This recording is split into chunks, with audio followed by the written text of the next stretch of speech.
Well, there we go. That was live quick. She's snappy today. She's snappy today, baby. Love it. Let me see us out here. I was saying, you know this because you have kids, which is like the minute you have something you need to go do, like I have a 3-year-old that's potty training. So they crap their pants. They pee all over the place. They throw a tantrum for no reason. You pick which one, you know. Could have been any of them tonight. Could have been any of them tonight. But we made it. Here we are, Curt Kempton. It's a milkshake night. It's a milkshake night. Got it. You got it. Let's go. Here's a problem that I have, which is I bet you don't have this problem. I bet this isn't a problem for you because you know how to make milkshakes. And full transparency, the last time Dan Plata had a milkshake was the last time Curt Kempton was on this podcast. So like this is special. This is only when Curt Kempton is here that we get to do milkshakes. I love that. That's so good. But I don't know how to make a milkshake, Curt. I just like go get some ice cream and then I put some milk in it. And because I'm me, I found some whiskey that's like a toffee caramel whiskey. And I was like, that's probably good in a milkshake. And I planned on filling this right here, this old Best Damn Bookkeeping milkshake Jervis cup. Yeah. But I also filled this whole mug up too, because I don't know, like I made it and it was too liquidy. And then I was like, well, crap, I made enough to fill that up. Now I need to like halvesy it and put more ice cream in it. And I ended up making 2. So that is what I like to call an awesome problem. Like this is so good. It's a very specific kind of problem. It's the one where you end up with twice the milkshake. Mm-hmm. I got twice the milkshake, and thank God I'm from Wisconsin and I'm not lactose intolerant. Like, yeah, they breed you guys. Yeah, you guys are like designed to be able to handle all lactose. I'm so Wisconsin. I mean, we already know this because of my beer habits, but I'm so Wisconsin that my 3-year-old, who I was just talking about, he's going as a cow for Halloween, or as he would say, a tow. He can't do a k noise. It's always a T noise. So he's a towel. Isn't it funny how like everyone grows up to kind of figure it out, but like when they're little kids, like they have their thing. Like everyone has their little thing that I couldn't say my R's when I was a kid at all. Oh yeah. And I had a sister named Rhonda, so it was always Wanda. Yeah. I think Reggie in my house had that, so she was Wedgie for the longest time, and I was like, "Yeah, when you're naming your kids, please get this right soon." Like, come on. Yeah, I mean, it was fun for me, but when you're naming your kids, you're like, "Oh, I can't name them that. You're gonna get made fun of for that one," you know. And how do you plan for it? How do you plan for it when they're asking you to put it on the birth certificate? Like, you know what? She's gonna have a hard time with ours. Mm-hmm. I'm gonna opt for a different name. Yep. So we had Wedgie, and now we got Quasby. Actually, because he can't do a k, it's Twasby. Yeah. Just all over the place. Anyway, happy Milkshake Wednesday night. Yes. Good to see happy you. Milkshake. Yeah. Yeah. I have got a couple show notes here. Okay. One of them is we were talking about you earlier on the radio show. We were talking about you. And I didn't know, but I'm curious. Have you gotten your award yet? No, probably not. I don't think so. I'm still waiting because I assume this award exists. I don't know who dishes it out. But there's a couple people up for it that I know of. And that is like, I call it the nicest man alive award. And it was funny. So like Trevor Steele was on, and JC and Angela, and Gregory was on. Man, that's a great crowd. Our buddy Chad Murray jumped in, and I said, I'm having this guy on tonight. I didn't tell him it was you, but I was like, I think he might be up for the nicest man alive award. And they were all like, oh my God, it's got to like know who that is right away. They guessed my name with that. Oh yeah, everybody knows. Everybody, you throw that out there, everybody knows it's you. Everybody knows it's you. There's no like. That's why I say I'm waiting. I don't know who the responsible party is that delivers such an award. If it's like the Oscars, or if it's like one of those types of things, it could be the Country Music Awards. I don't know. The CMAs maybe they do a thing like that.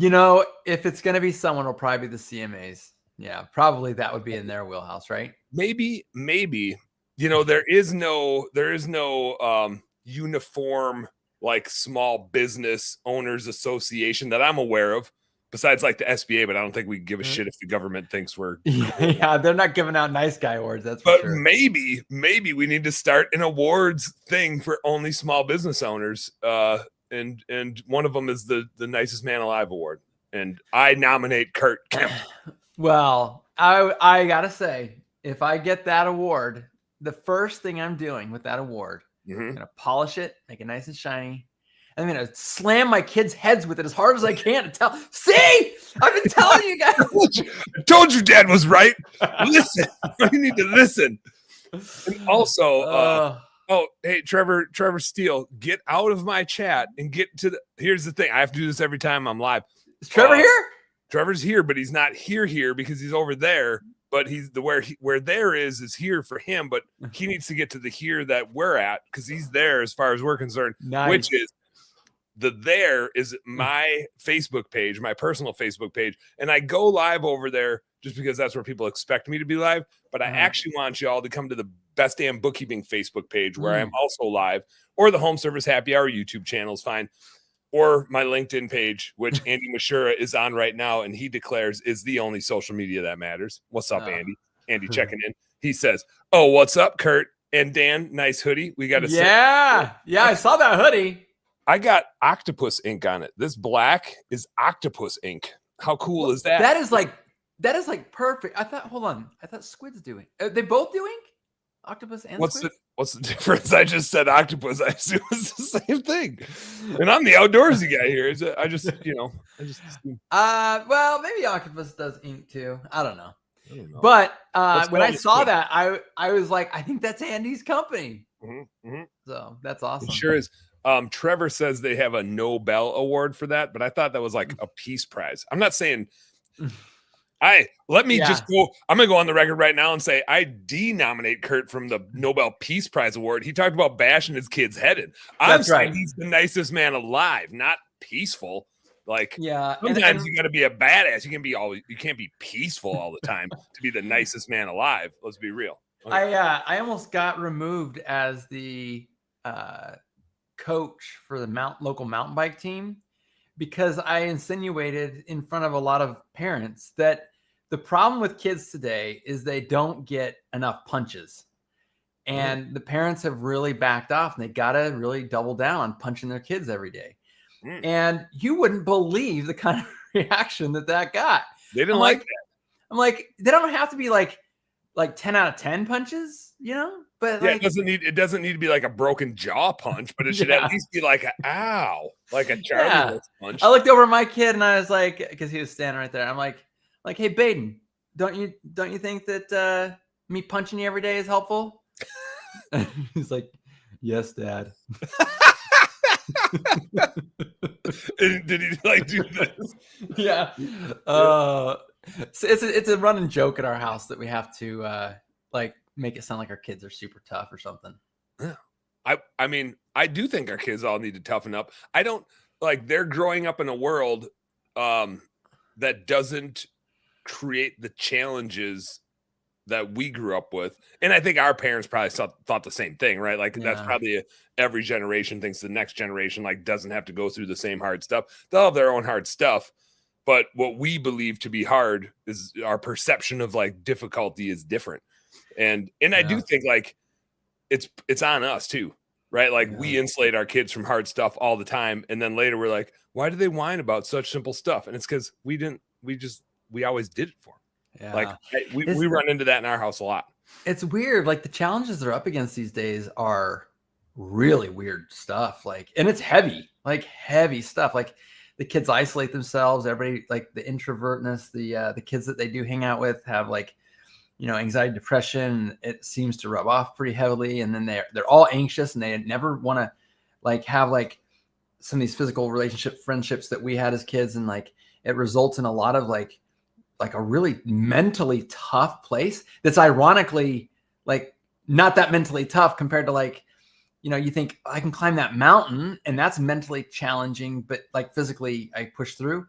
But Yeah, like my kids have come to me with some of their challenges, and I'm like, wow, that's really weird that Yeah, you're it's like struggling with psychological and there's no right answer warfare. type of thing. Yeah. Yeah. Yeah. Yeah. My friend just told me that he's trans and his parents are going to kick him out. And he told me that if I, you know, blah, blah, blah, then maybe I'm trans too. Or like, just like these weird, and it's head games. It's like head game after head game after head game after head game. Yeah. And when you're done with that head game, you start over tomorrow with someone texting you something. And it's like all acronyms, made up new words, and no content or like inflection. And you have to know what that means. And it's weird, dude. And then a totally different kind of challenge. I've got a daughter who just got engaged. I'd like you to think about this, Dan. Imagine that today you're starting all over again at the very beginning, and you had to buy a freaking house in this economy. Like, I don't know. I had this conversation with a 25-year-old client of mine yesterday. Oh, golly. These kids, they want to move out and go to school. And I paid for my own school, paid for my own housing, had kids right out of, married, like brand new married. I was 21 when I got married. And like, I just made it happen. And I'm like looking at my daughter and her, fiance, and I'm like, sucks to be you. This is really going to be hard. Yeah. The clients of mine that I was talking to were like, really want to buy a house. And I was like, that's a timing thing. This is coming from finance, dude. I was like, it's really important when you buy your first house, because that purchase is the house that you buy for the rest of your life. Meaning if you only ever own one house, right? Like if you buy multiple houses and do investments, you have a different chance to generate a return. But the first house you buy is where you lock yourself into the housing market for the rest of your life. Because assuming that if you sell that house, you're going to buy another house, whether you get a gain or loss on that house really just you might sell the house, you get a huge gain. Well, you still need to go live somewhere. So you buy a house at an inflated market. So you get one chance to enter the housing market as a resident. Like you might buy other houses as an investor, but your residence, you have one chance. And my wife and I bought a house in 2010. Yeah. And it was, I still don't know. I don't know why my wife married me, and I don't know why her parents let her. We hadn't been dating for a year. Like I don't know if you know this about me, Curt. I'm a bit of a wild card. I'm pretty predictable, and I think I'm reasonable. But I'm a contrarian. I like to push some tendencies to just be a goofball, which from the outside looking in might be wild cardish. And yes. I think we've been dating like 6 to 8 months. And here's Dan, who's a finance dude. So like all my money's invested. I'm not like sitting on a pile of cash, but I got a good credit score. Yeah. My wife, on the other hand, was a science major, and she's got a good job and she's racking up money, but she doesn't invest at all. It's like under a mattress. And here comes Dan, boyfriend Dan, that says, I got an idea. How about we buy a house? I got the credit. I'll buy it. We'll put it under my name, but I need like 40 grand from you, girl. And we did it. And she like gave me the money to buy the house that I owned 100% of. Like I said, I don't know. At that time when she was like, yeah, let's do it. I was like, I almost have to break up with you right now for being like this irresponsible, terrible sense of judgment. Yeah. Like, I don't think we can continue this relationship. Your sense of judgment is so poor. But we made it. Here we are. I think we've been married, I don't know, 12 years. So she's still putting up with me and my antics. But that we bought a house for $200,000 that was like 4-bedroom, 3-bathroom, 3-car garage, like suburban neighborhood. Holy cow. Like that set us up. It was probably the best financial decision we've ever made.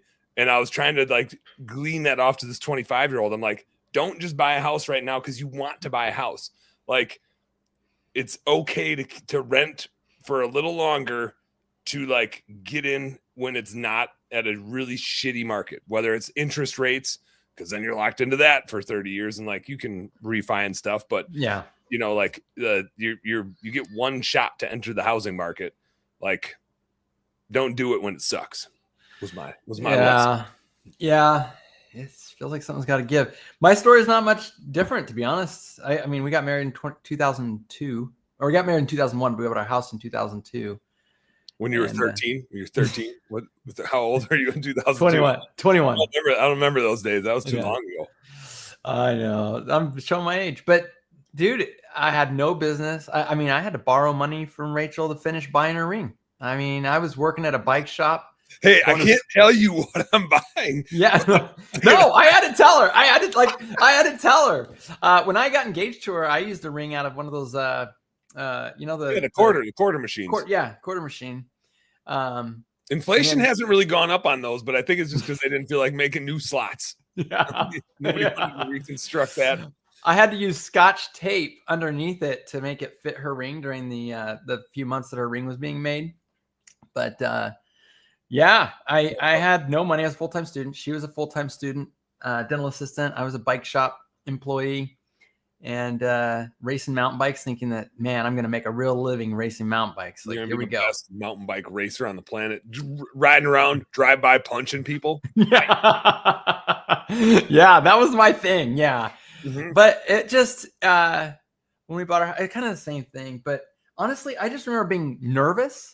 But like, I think I'd be like scared out of my mind now. At the same time, I think if you took me back with the wisdom that I have now to make those crazy decisions that, you would have broken up with your wife for making at that time, like maybe I was too dumb to be afraid. Maybe that's the whole thing. Sometimes ignorance is helpful. Yeah. Like, you don't get paralyzed. You're just like, well, here we go, doing things. Yeah. Yeah. Works out. Doing things. Just put your head down, work harder, figure it out. That has been kind of the motto. Yeah. I bet it's been a couple of years since we chatted on the podcast. Obviously, we've seen each other in between a little bit. But what's new with you, man? I was this will come out throughout the show. I was thinking about you and I today. I just got a guest. I got a guest appearance. Oh, nice. You coming in, Danny? Are you gonna listen to words? Danny's in. There. Hello. All right, Danny. For the economic slowdown that is kind of coming upon us, what are your main strategies that you're employing to try and help people to get their books all balanced and managed the best? I asked my dad. That's a very smart. That was actually like maybe the best answer. Cross dog, give him the business. Give him the business. Yeah, you tell him, boy. Yeah, bah. Okay. That's Crosby, you say? This is Twasby. Twasby. There. You gonna say something? You gonna say hi? You gonna wave, or you just gonna stick out your tongue and go?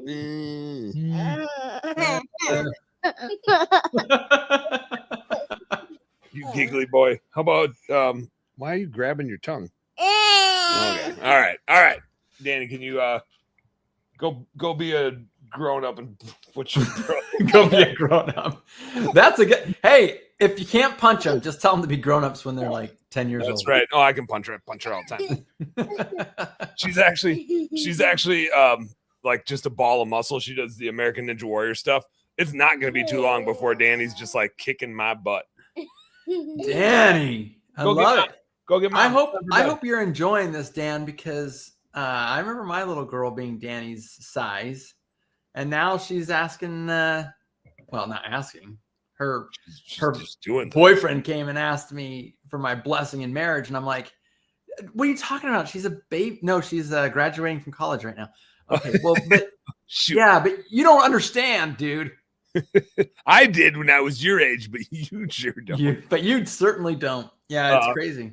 Rob Anderson says that. Seth says hi. Seth is watching. Says hi. Hi. Hi, Rob. I was reflecting today that from the outside looking in, if people like saw us chatting, they'd be like, "Those are two different animals right there." But I think we have a ton in common. We're gonna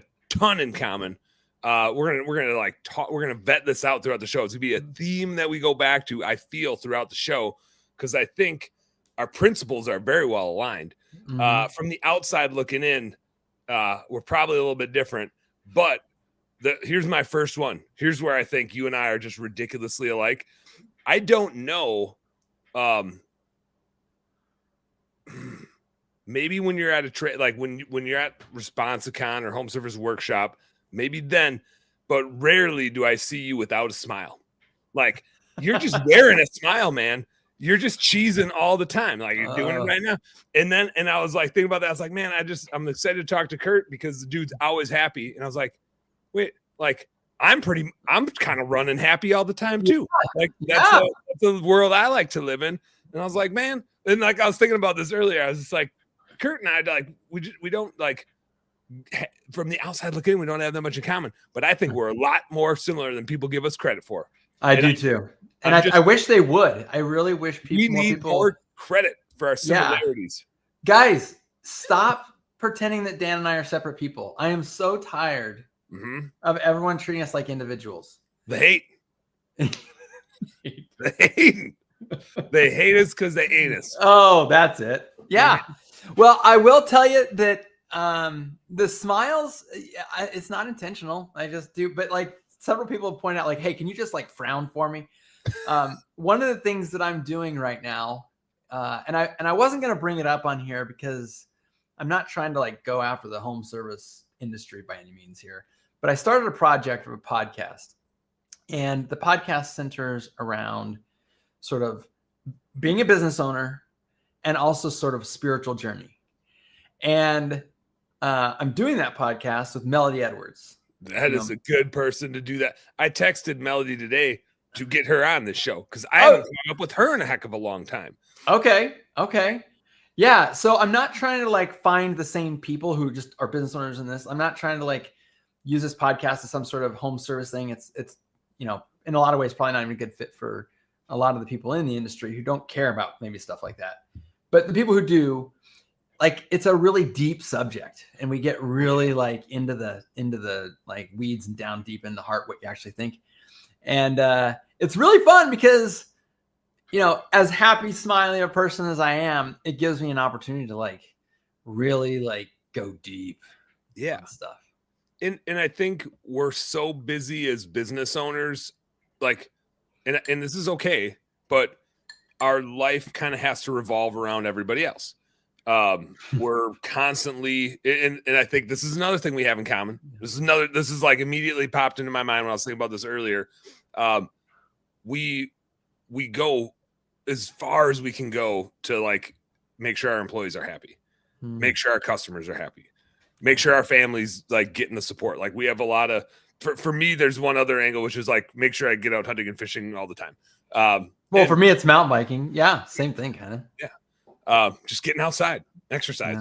Yeah. But like rarely do we get the opportunity or the feedback or the whatever to like pour back into ourselves. Because we're like constantly trying to give everything we've got. And I think that's important. That's not detrimental. But sometimes I catch myself just feeling like even when I'm out on a fishing trip or out on a hunting trip, I don't get to enjoy it mentally.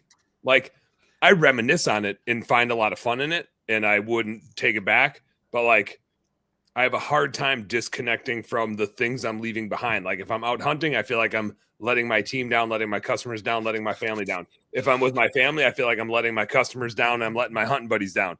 If I'm out, like on a business trip, I'm hanging out with you and we're doing business things at a convention, but then I'm like leaving my family behind. Like my employees are sitting there running the business and I'm over here. And my wife puts this perfectly because every time I leave for hunting or fishing or business, and most of the time it's business, even when it's hunting and fishing, like I do it with other business people, but she's like, yeah, go run your business, go grow it, go build relationships. Awesome.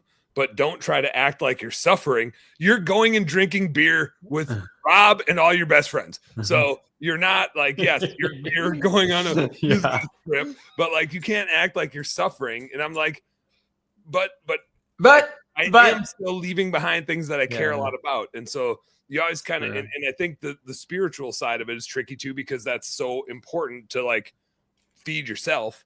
And I don't know about you when you mountain bike, but like for me, hunting and fishing is like such a big part of spirituality for me, like getting out outside of man-made stuff, like being out in nature, being out in like the world God created.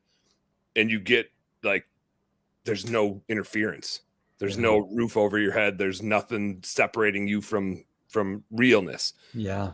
And it's like it's hard to get that for me, like anywhere else. And it's hard, like even in a business sense, we get so distracted by our systems and our processes and the problems we need to solve right now. Like sometimes it's hard to like get back to the core value sense of that, of like, what are we really doing here? Who are we impacting? What good are we serving? Anyway, I love it. Yeah. I love you're digging into that stuff with, I mean, of all people, with Melody, like she has a way of like taking something serious and making it goofy. Well, way, man. Yeah, we definitely go deep together, but you have to put a little bit of light in it. I will say, you know, what you said, I just basically amen on the thing, like so much of that. I'll add one other additional thing after I like basically agree with everything. And that is that I was talking to Rachel, my wife, the other day about what it means to be a husband, father, business owner, member of the community and all that. I said, basically, every time someone has a problem or something breaks, they're going to call you. They're going to call you. And basically, you're always on call. 90% of when someone gives a eulogy at my funeral, then we're like, how are we ever going to fix all this stuff? Because it's like my kid, you know, drives the van into a cactus.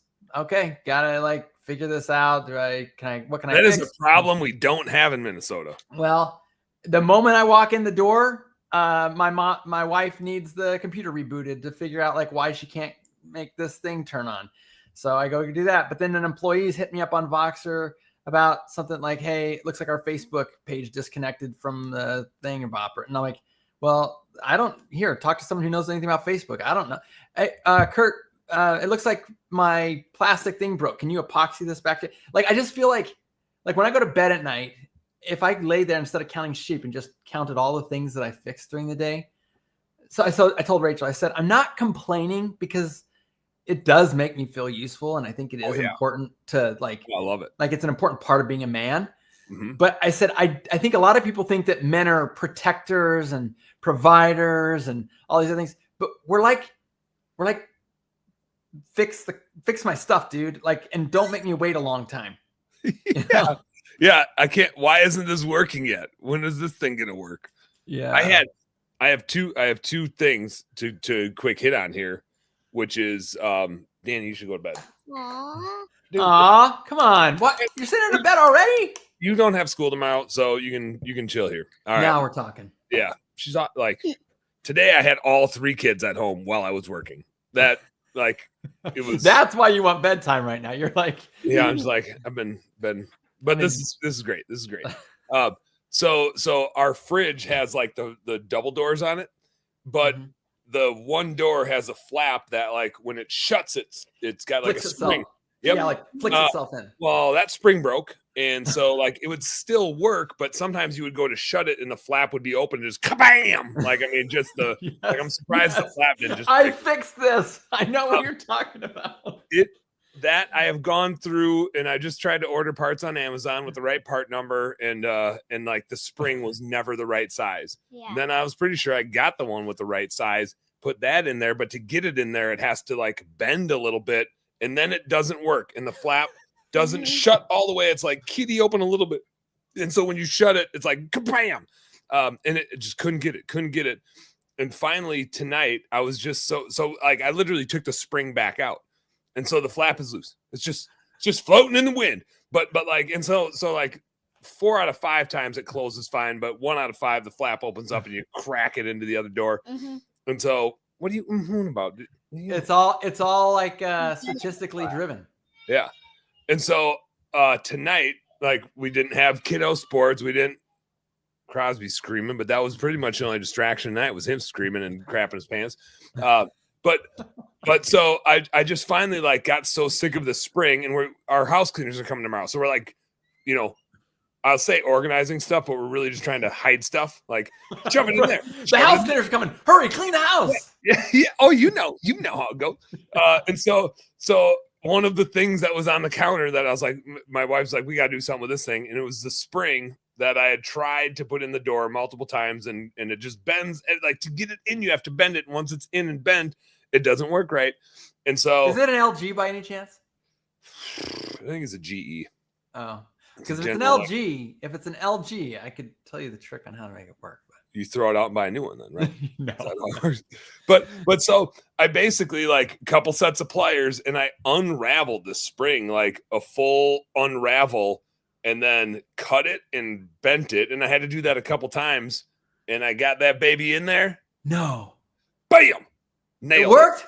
It's I mean, like, it was like the third try that I like. I was like, that's a little different. That's a little different. But yeah, let's see if this works. Will this work?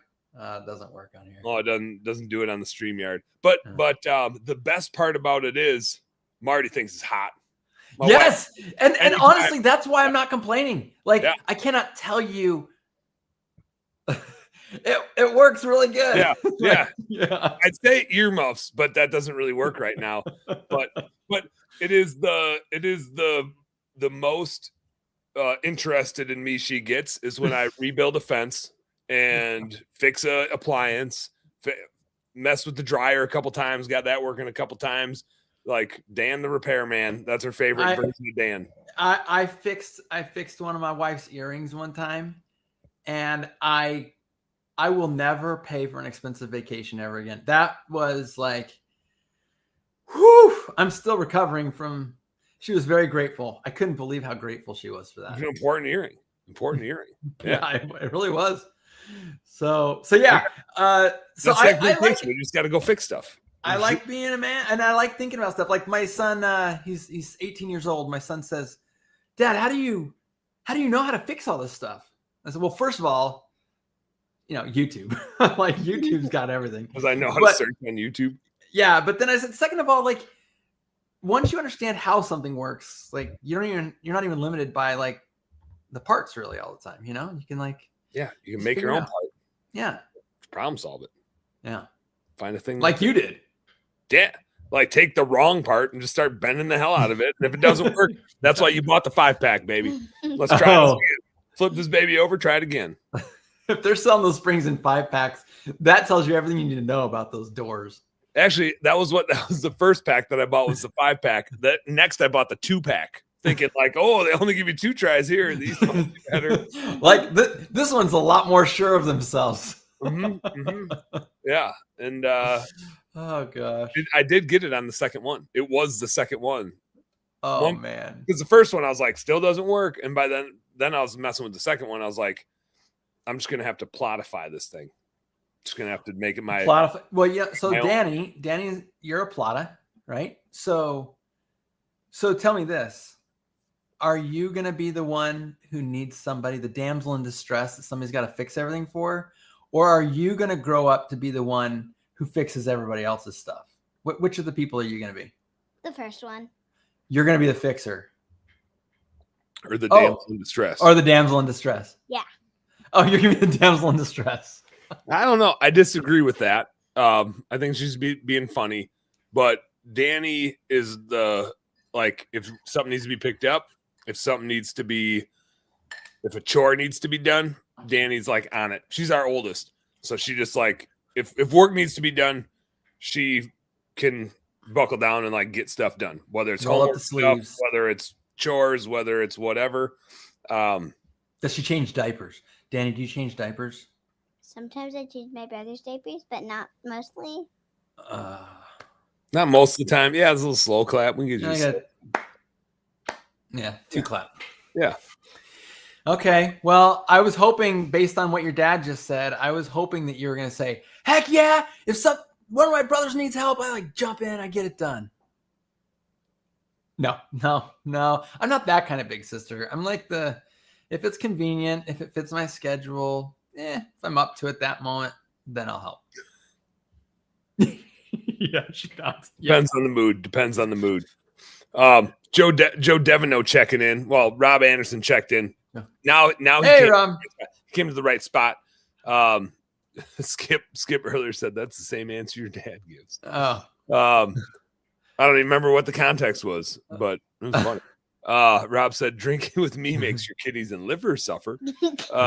Joe said, Hey, Responsibid Joe. house I've been using since the beta days. Oh, nice. Hey, Is that- Joe. Is that beta days or beta days? What's he saying? Beta.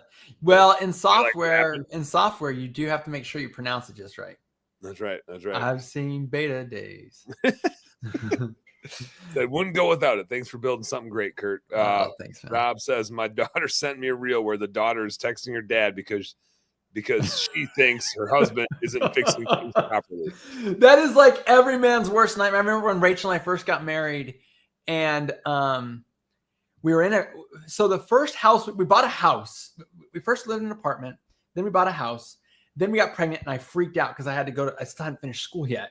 And I'm like, I don't want to have the stress of providing for a kid and this house. So we went to a condo. We went to a condo and took all that equity, put it into a condo. Anyway, at this condo where we share the room, there's like 8 of us in this like row of houses, and we all share the same water main. And my water main at the house, like the one at the main faucet there, it broke, and I had a overflowing something in the house. I had to fix it. And it was like 7:00 at night. And I turn the knob on mine to turn it off, and it breaks. So I can't turn my water off. So now I've got to turn off 8 people's water. Oh, Jesus. In order to sweat off. And I knew how to sweat off brass, but you know how like when the pipes have water in it, it's like this big thing. So Oh, yeah. Did we think this was going to turn into a fix it episode? Are we going down the wrong rabbit hole? Yeah. Home service handyman is what we call this. Or happy hour handyman. Okay. So I get all the water drained as a 2-story condo. I have to drain all the water out of all the pipes at the top of the building, get it all out. And I have the water main off, and I've got all the parts ready to do it. And Rachel gets on the phone with my dad. She's like, Dad, your son has 8 people's water off. He's trying to fix this. I don't trust Your him. son. That's the worst. Your son. I don't trust him to do this, and I'm afraid we're gonna get like in big trouble. So when I turned the water main off, that's when she called my dad. I'm draining the house, and all of a sudden my dad, out of nowhere, from 30 minutes away, shows up with a toolbox. And I'm like, and at the time, when you're that young married, the tools I had was like a socket set, and who knows. You have a needle nose pliers, but the hinge doesn't really work anymore. Yeah. It's like flipping on and you're like trying to can I use an Allen wrench to remove this pipe? But I had a torch, and I had what I was pretty sure I needed, but I didn't have solder. So I'm like sweating this thing off. I get it off, and my dad like, oh shoot, how do I turn the water? And my dad's like, don't worry, I brought solder. So anyway, my dad helps me get it put back together. The next morning, everyone's pipes in the whole building are rattling because when there's air in it and the water's coming up, and it's like blah, blah, blah, blah, in all the walls. Yeah. So everybody, and they're like, does anyone know what happened? Like something happened in our pipes. And I'm like, I don't know. Never. Yeah. I got the same thing. I don't know, man. Yeah, same thing. But anyway, we got it all fixed. And Rachel I was like, I can't believe my dad knew to come by with his solder even. Like he had everything I need. And I would have been totally out of luck if I didn't have him there. And she's like, yeah, that was me. Yeah, that was my contribution. Yeah. Like your lack of faith in me. Yeah. Got it. But I can't complain. But now you learn. You learn. Now you get to be the guy with the soldering stuff and be like, I got you. I'm here. Yeah. And so now I'm going to have a son-in-law. And yeah, of course, he's going to be an airplane pilot. And I don't know where they're going to live. I'm so nervous about maybe never seeing her again. But then when their pipes break, you're going to be like, you're on your own, sucker. Watch a YouTube video. Yeah. They didn't have YouTube back in those days. Yeah, that's true. I'm going to send you a couple links. Watch this video. Go buy that. Oh, God. Good luck, buddy. This is great. Jeremy Jennings checking in on the Plata page. Jeremy, jump on over to the Best Damn Bookkeeping page. What's up, Jeremy? Follow it over on the Best Damn Bookkeeping page, because then your comments come in here and I can put them on the screen like Joe's. But let me take Joe's down for a second. I will read you Jeremy's. He said, we use RB every day. RB is short for Responsibid for you cool kids. Says we use Responsibid every day. Great software, Kurt. Heck yeah. Right on. Thanks, man. Joe Devino says, I fixed a door in Mexico with the best damn bottle opener. Well, I actually believe that, because that bottle opener has so much it's like a business card with like it's utility, man. Yeah. And he ain't joking. So Joe and I were on a business. We were working on a fishing trip in Mexico. And Joe went in the morning before we went out fishing to do his work. And then Heather and I, Joe's wife and I are like in our like room there. It was Joe and Heather and I all in the same room there. And we hear like Joe knocking on the bathroom door, but Joe's in the bathroom. Like we're the ones outside of the bathroom, but he's on the inside and he's like knocking. He's like, "Hey, can you guys let me out of here?" Like he is locked into the bathroom. The handle is broken. Like we can't do anything from the outside. He can't do anything from the inside. And so we're like laughing, but we also want to go fishing. And Joe's stuck in the damn bathroom. But when does claustrophobia kick in? Because like it ramps up. The way claustrophobia works is like, no, okay, this is funny. Yeah, this is funny. This is kind of funny. This is super funny. Help me now! I'm gonna kick this door in. Door out. I guess it'd be out. Yeah, I'm sorry. I'm a loud human. Danny knows that. But at least there was a window. There was a window in there. He was getting some fresh air. He could just put his mouth up to the screen. but so like we're trying to figure out. It's like this little resort we're at. There's like 4 people, and they're trying to take the fishermen to the docks to go fishing. And so we're trying to figure out like who to ask for help. Like we need this doorknob taken off, but how do we get something inside of the bathroom to take the doorknob off? Like, because Joe is locked in there. Legit. And so we're like searching around. And I don't remember if it's Joe's idea or my idea, but we're like, that best damn bookkeeping business card ought to work.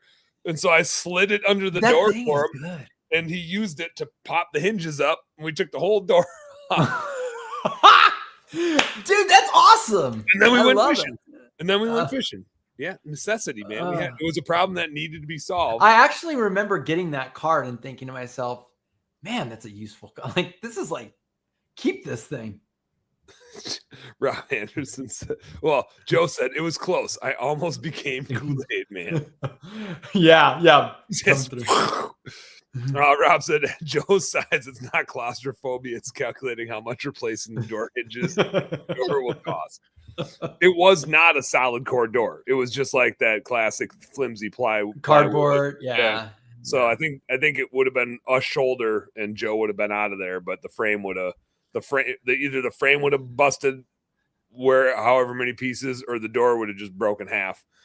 Or it's maybe like highway robbery that they can sell those doors, by the way. I mean, it is like, and it shouldn't cost more than a curtain. Like, it's the same thing. Basically. And like I actually think they put amplifiers in, so when somebody's in the bathroom behind one of those doors, it actually makes the noises coming from there louder. Like I'm pretty sure it's just because it's got like reverberation. Yeah, I'm pretty sure like a drum top. It's just actually filled with amplifiers. Oh, here Jeremy made it over. Jeremy made it to the party. Oh, thank you, Jeremy. I was getting mad back to the Mexico trip. I was getting mad waiting for you guys. I was ready to fish. Yeah. And we were all mad. Everybody was stressed out. It's fishing trips, man. Business trips are stressful. We had no idea what was going on. So Jeremy was up here ice fishing this winter, and we've told the story so many times on this podcast, but he stepped in an ice fishing hole. Like the generator went out in his fish house, stepped in the fish hole. That you think that sounds bad. That's not at all bad. Like that would just be a wet foot. A really cold wet foot that has no dryer on it. Yeah, but you're in a fish house that's 70 degrees. So he steps in this hole, but that's the least of the 3 things that happen here. So if that's one of the 3 things, the next thing that happened is his knee twists. So like pretty busted up knee. And then he tried to catch himself. I don't know if I have these in the right order. It might have been catching himself first, but then the knee twisted. It happened, and maybe it was bing bang. Like boom boom. You couldn't even tie. Then he tried to catch himself on the wall, and he dislocated his shoulder at midnight in a fish house with a bunch of drunk dudes. And the host, probably the worst of all of them, was this guy. And like they had to get paramedics out on trying to deal with. We're up in the middle of nowhere in northern Minnesota, right? So trying to get paramedics to like meet at the resort, to come out on the ice, to like relocate his shoulder.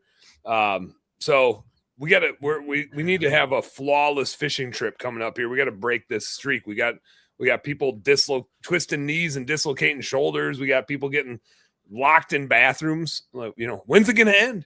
Yeah, it's like we were talking about punching our kids earlier. This is like a full-on like Mortal Kombat combo. Like the problem solving, man. So much problem solving got to go on. Yeah.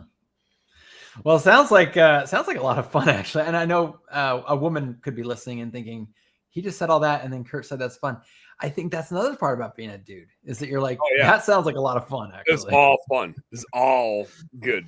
I don't know about my own shoulder dislocating. I'm not sure how much fun that would be. I want to clear the air on this. Jeremy was laying on the floor like a chalk outline, but still had the body in it. and his arm was like way up here. And we tried to like move him, but we couldn't. Like he was all smiles. He was happy. He was laying on the floor, a little wet on the floor. But he was having the time of his life laying on that floor. It was just, if you moved him, he was just like, like that was when it got him. But like he was in as good a spirits as anybody. But he was like, we got to figure this out because I don't feel like just falling asleep right here with his arm all twisted up. And it was way out. Like the paramedics that put that shoulder back in, like we have a video of this thing. Quit chewing on your nails, you weirdo. The video of this thing, you're just like, like if you didn't, I won't say it because Danny's here, but if you didn't know any better, you would have thought based on the noises he was making that there was something else going on. Because he's like, like, and he's like, no, you gotta go farther. Not quite. You gotta go farther. And like the video is just freaking hilarious. But I mean, like, it was his shoulder was down in his armpit, like no joke. Oh, golly, down here. But Jeremy did say, he said we had no idea what was going on. He said the cheese curds made it all worth it. We don't get that stuff out here in SoCal. Well, see, that's what I'm saying. If your shoulder is down in your armpit, the thing you can just be like, well, I'm fishing and I'm going to get cheese curds. Mm-hmm. So that's cool. When in Rome, you know? Yeah. When in Rome. Joe said the music video you made was classic. I did make I don't know if you saw it. I made that like ad for Home Service Workshop. Oh, yes. From our ice fishing video. Like, yes. My unreal testimonials. I love that. Actually, I remember that really well. So that was on that trip. That was that trip. We made that. We made that. Whatever you want to call it.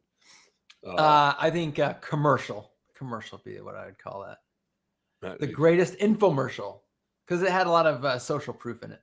It did. Unreal testimonials. They weren't even real. Yeah, unreal.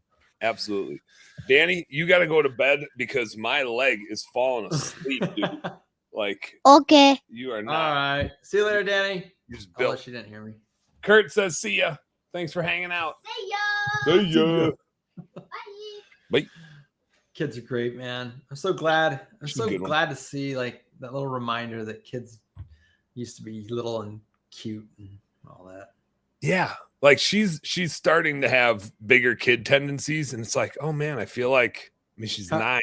She still just seems like she's still a kid, but she's hitting that trajectory where she's like starting to be responsible. And she's like, I worked on my homework during the after school time that they have, like whatever. Without anyone making her. Yeah. She's like, I didn't want to have homework when I got home. So instead of playing with my friends, I got all my schoolwork done. And it's like, awesome. Like that is a great tendency. I appreciate that you did that instead of like saving it and procrastinating and not telling us or hiding it or whatever. So I think she's got a good head on her shoulders. What I've noticed is it's usually around 12 or 13 when it starts to become cool. And I don't know if it's just my area or my kids or what, but around 12 or 13 is when it's cool to not think anything is cool. And the magic gets brightest right before it goes out. So like 9's good, 10's good, but like 10 and 11 are like magical years because like you'll take them out to go get cheese curds, right? And they're like, Dad, thanks. This is awesome. This is so cool. I can't wait. You know, and the whole thing, and they'll talk about it for a few days. We went and got cheese curds and then like something will happen. They'll wake up. All of a sudden they go to high school and I think junior high. I think junior high. But all I know is they wake up one morning and you'll know it. because they're jerks. And then you're like, hey, I was thinking we go get some cheese curds. I'm like, ugh. Excuse me? What? Like what? Ugh, Dad, no, that's so not cool. Yeah. If my friend saw me eating cheese curds, yeah. But it's just whatever that was so cool and magical before. It could be camping, it could be throwing a ball in the backyard. It's like it just all of a sudden, ugh. It's not cool anymore. Yeah. You have to wait until they're 17 usually to get it back. I was thinking, reflecting on when I was a kid, the minute I went to college and had to start paying for all my own stuff, it was probably the 10, 11, 12, where all of a sudden I was like, oh, my parents are dummies. Not dummies isn't the right word. They're embarrassing, right? Yeah. I don't want to be around them. I don't want to go get cheese curds with them. But I need a ride, yo. Somebody come and get me on my basketball practice. I still need a ride. But then the minute I had to start paying for my own stuff, I was like, oh damn, my parents are awesome. There was so much stuff that they paid for that now I'm like, oh crap, I gotta pay for this stuff. And they were right. They were right about the blue jeans I was buying. I ain't buying those $60 blue jeans. Looking to me here that I can get 3 pairs for $60. Looks like I'm buying these jeans all of a sudden, and these are about to be cool blue jeans. And they're cool because I'm wearing them, and they were $20 a pair instead of $60 a pair, and that is cool. Now that I have to pay for them. So yes, I think another thing that really helps, and Dan, make sure you do this. This is very important. When you start seeing things fall off, you need to make sure that you make their friends like you. That will help. And the way you do that is when their kids come over, you got to make sure that you know all the lingo, all the right words, right? So hey kids, what's the tea? Or maybe you'll walk in and be like, hey guys, want to go touch some grass? Yeah. Dude. And just throw out you're giving, throw stuff out that's really hip. And what'll happen, dude, this advice is so 6'7", man. Yeah. Yeah, 6'7". In fact, if you can, even better than that is use it wrong. So oh man, I'm feeling super Gucci. And they'll be like, oh Dad, that's not. And then like 6'7".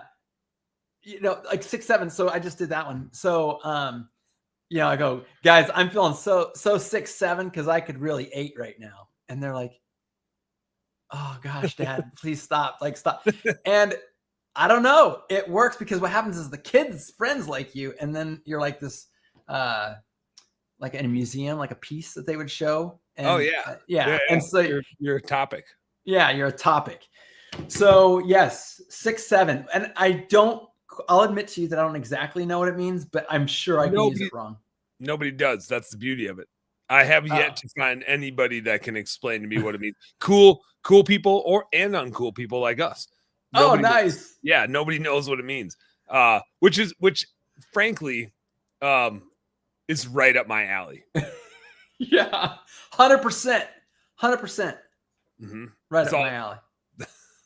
Hundo. Yeah. That's a hundo, man. Yeah. Well, since we just spent an hour talking about nothing, well, that was a lot of important stuff. That was tons of important stuff. For people who want to be a dad, if you're a dad in training, I think we gave you a couple nuggets in there. You'll have to sift pretty hard for them, but yeah, they're there. So I gotta hit this.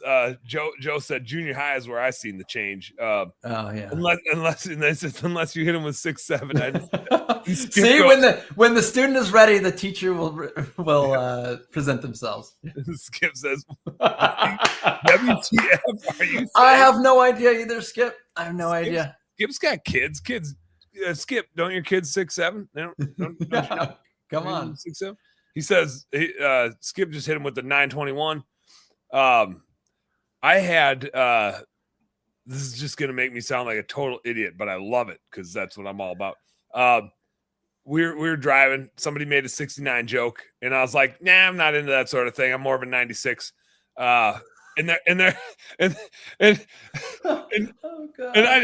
didn't actually think about, I was just like, oh, it's really the same thing. And then my buddy Aaron was like, no, dude, that's not the same thing. Like, think about the numbers. You're just farting on the back of somebody's head. And then I was like, oh yeah, like if you're 96 and you're just farting on the back of somebody's head. And then full circle, I was like, actually, that's probably more in line with something that I would do. Like if there was going to be somebody that would fart on the back of somebody else's head and laugh and think it was funny, it's probably me. And the other person involved in that is probably one of my kids. So I think that's just the life I'm living. I think it all hit home. I didn't mean it that way, but I think it all developed properly. Well, the thing about teenagers, and specifically, I have a teenager who doesn't have a sense of smell still, but kind of like Rob Anderson. Does Rob not have a sense of smell? Yeah, that's why he likes hanging out with me.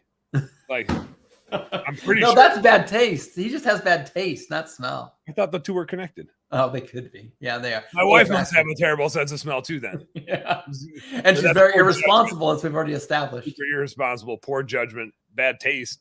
But man, I really like her. We should hang out sometime. Mm-hmm, mm-hmm. I can't remember what I was gonna say, but yeah, it's So just the potty humor, and then I have one kid who just has no limits, like because to him it's just sound. So we'll be in a car with the windows all rolled up, and he's like, "Ha ha ha ha ha!" Like, ah! To him, like, it's just sound. Yeah. Yeah. Oh man, that changes everything. That does change everything for one person. Yeah. Yeah. But the fact that they can't smell it and you all can makes it that much funnier. Well, that's what really gets us, because like all of us are like, get out of here, stop! Like everybody's like yelling at him, and he's like, oh, real sorry about that guy. Like just in the inside he is dying of laughter because it's double funny. He's just playing it up. He's just playing it up. Speaking of people without a sense of smell, Rob Anderson in the Whoa! Nice! Rob Anderson. Deep focus is in the house. Well, you've got a lot of work to do because we are super focused tonight. Mm-hmm. I've been doing my best to make sure that you guys are staying very derailed. How have you been, dude? Been good. Busy. And Dan, you missed the we've got to make sure nobody gets locked into the bathroom. Nobody breaks their knee, dislocates a shoulder, or gets bowel Armageddon is what I put on there.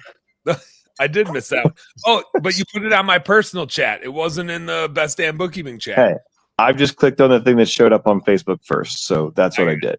I got you. But you were like in both. You had some comments that landed in the one and then some in the other, but I missed the other. Yeah, I don't know. Yeah. But now you're here. Didn't like some of them. Now you're here. Skip, in regards to the 6-7 chat, Skip said they would get the reset slap if they said that to me. Skip missed the earlier part of the show where we were talking about the value of punching your children. Close that fist, Skip. Close that fist and give them the business. Cole Graham in the house. Cole Graham checking in from LinkedIn, the best social media platform on the planet, as Andy Mashura declares. I always got to give Andy the credit. It's his jam. Curt, we're an hour in, and I haven't asked you about anything that you're up to. But the podcast, you got the podcast melody going. We haven't talked about Responsibid one bit. What's going on in the Responsibid world? What you guys up to? How's business going? What's cool? What's fun? What you working on? It's been a really kind of exciting last 6 months as we've been sort of wrapping up some of the bigger. In fact, now at this point, I can even finally talk about it. It was something we don't talk about things that aren't like in fruition yet. This is going into beta, but we have been working with a lot of our customers to build invoicing, payment processing, and we've already been putting in multiple properties, multiple bids for people, and a bunch of new features for larger clienteles and stuff like that. But being able to track all of your invoices and stuff, we originally started as just this like sort of get the quote, send it over to your CRM, take care of the CRM there, but get the sale done in Responsibid and handle all the sales pipeline in Responsibid, but then do the operation stuff in your CRM. But there's been a lot of call over the years for us to really deepen our architecture to make it so that you can do a lot more. And collecting deposits, charging your credit card fees to your customers or absorbing them yourself, handling sales tax in a really graceful way. being able to have automation run, not just on the bids, not just on the jobs, but on the actual invoices themselves. Like there's a lot of, like, the keg is opening up, and it's been a really exciting time to get all this stuff rolled out. So we're actually looking for beta testers now. So preferably the beta testers that we're looking for right now would probably already be Responsibid users, just because they're going to be more familiar with the platform. And it's going to work better for people who probably aren't connected to another CRM right now, because it's the nature of like having our invoices kind of start out and then worrying about maybe connecting it a little bit later on to something else. But for now, that's sort of, if somebody is interested in beta, I'll just use your microphone here and tell people, like, we're excited. This is going to be really cool stuff, and it's obviously going to grow from here. But this is sort of a foundational change of what we have done in the past, moving from just being the sales pipeline to being able to help people basically control the entire process. Oh, and I need to keep talking while Dan is Dan's practically dying. I totally wrong piped some milkshake. Dude, if you put milkshake in your lungs, it's even worse than cigarettes. Dude, that is awful. I'm coughing, but it's too heavy. I can't get it out. And I put some cinnamon. in my milkshake, and that just is killing me. I think it's the cinnamon with the milk and the shake. Milk and the shake. The cheese curds in your windpipe is worse in your lungs. That's called choking. Yeah, that's even different. Yeah, it's different. Cheese curds is the worst too if you choke on a cheese curd, because it just like compresses in there. There's no way around it. You start sounding like a squeaky toy. If it's a fresh one, yeah. We have those rubber chickens. I can do an impersonation of Dan with his. This is Dan choking on a cheese curd. Speaking of which, and I know we didn't actually sell rubber chickens, but have you guys ever heard of D2D Experts before? Have you guys ever heard of that company, Sam Taggart? Mm-hmm. Yeah, Sam.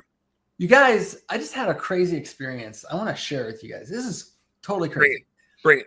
So it's a very strange and too long of a story to share here, sequence of events that got me to a door-to-door sales training, as if I was a door-to-door salesperson. So they had 2 days of leadership training and then 2 days of sales training. And the 2 days of leadership training were kind of different because it was about really managing a team outdoor, door knockers. But I was able to tie a lot of that back to like leadership in general. That was no problem. But then when I got to the sales training, it was like pretty specific to like what you do at the door, what you do at the table. And like, these guys are like geniuses. Like, I'm watching this whole thing unfold. Anyway, one of the things that they do at this boot camp is that between day 1 and day 2 of the sales training, you get put into a team of 5 people, and you have to sell door to door, no soliciting signs. So they gave us, I want to say 6 or 8 no soliciting signs. And I'm like sweating. Like, I don't want to go door to door. This isn't you guys signed up for that. I don't want to do this. But they put me in a team. And the game was this. Whoever could make the most money off of their door to door signs would win all the money that every team got altogether. The losing team. So I'm like, you know what? I could do without the money. I don't care. But the losing team, and you guys probably think this is cool, but this is like what my nightmares are made out of. The losing team had to go sing karaoke, full blast. Like they said, if you don't do it good enough, we're going to take you to different locations till you do. But it was first at a body shop across the parking lot. But if you didn't do it good enough there, we're going to take you to a CrossFit place. And if you didn't do it good enough there, we're going to take you to the donut place. If you didn't do it good enough there, they're going to take you to like all these other places. I'm like, oh my gosh, I can't get last place. You guys, our strategy, when I got out there, these guys are geniuses. I'm not even kidding you. They go, all right, first thing, we're selling all these over the phone. Everybody call somebody, get someone to pay you $100 for these signs. I'm like, $100 for the sign? Okay. So I called someone, I was able to get $100 for the sign. Everyone Venmos their money. Great.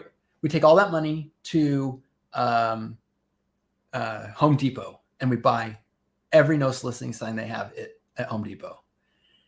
Then they go door to door, and I'm watching these guys at the door. It's magic. You guys, $3,460 worth of no soliciting signs purchased by soliciting. by soliciting. You guys, it was an incredible experience to like watch how these guys work. I mean, and we won. Boom. Boom. You solicited the non-solicitation the best. And the way they do it at the door, I mean, it was like watching a savant. So anyway, I can't remember exactly why I felt like I had to tell you that, but that is what I did last week. And I don't think I'll ever forget, like, just watching. Have you guys seen Kenny Brooks on? Oh, okay. Yeah, I know. It was kind you of guys. boring. Yeah. Sorry about that. Rob's like, he's talking about the no soliciting sign again. Have you ever seen Kenny Brooks on YouTube? Well, Rob and I would probably lose on purpose because, like Joe said, we are karaoke kings. we will sing Moana, You're Welcome, just about anywhere. So that's actually okay. That's what you would do. You would just lose and go sing. I would win and go play. Yeah. Okay. Just because, because I'm a jackwagon like that. I'd be like, do it anyway. Funny. Sign me up. Yeah. Well, there's a guy named Kenny Brooks. If you go to YouTube and look at your door-to-door salesman, Kenny Brooks, he goes up there and he's just got one-liners like one after another, after another, after another. And I thought that guy, I'd seen it years and years ago. And I thought this guy's just hilarious, Mm-hmm. Dude, I went out with 5 of them that are all next level, just as good as Kenny Brooks. Is it like the ability to think on your feet quick, or do they just Yes. do they use the same sort of rebuttals over and over again? But tailored? Well, Is it how does the machine work? Yeah, I mean, they have like if a line hits, it's going to show up at another door for sure. Yeah, but like someone might be like, I don't know. Hey, do you guys see the problem here? You're selling no soliciting signs at my door. Like, exactly. The last person you want to see is a solicitor, right? I hate them. Don't you hate them? And they're like, no. I'll be the last one you'll ever see. Yeah.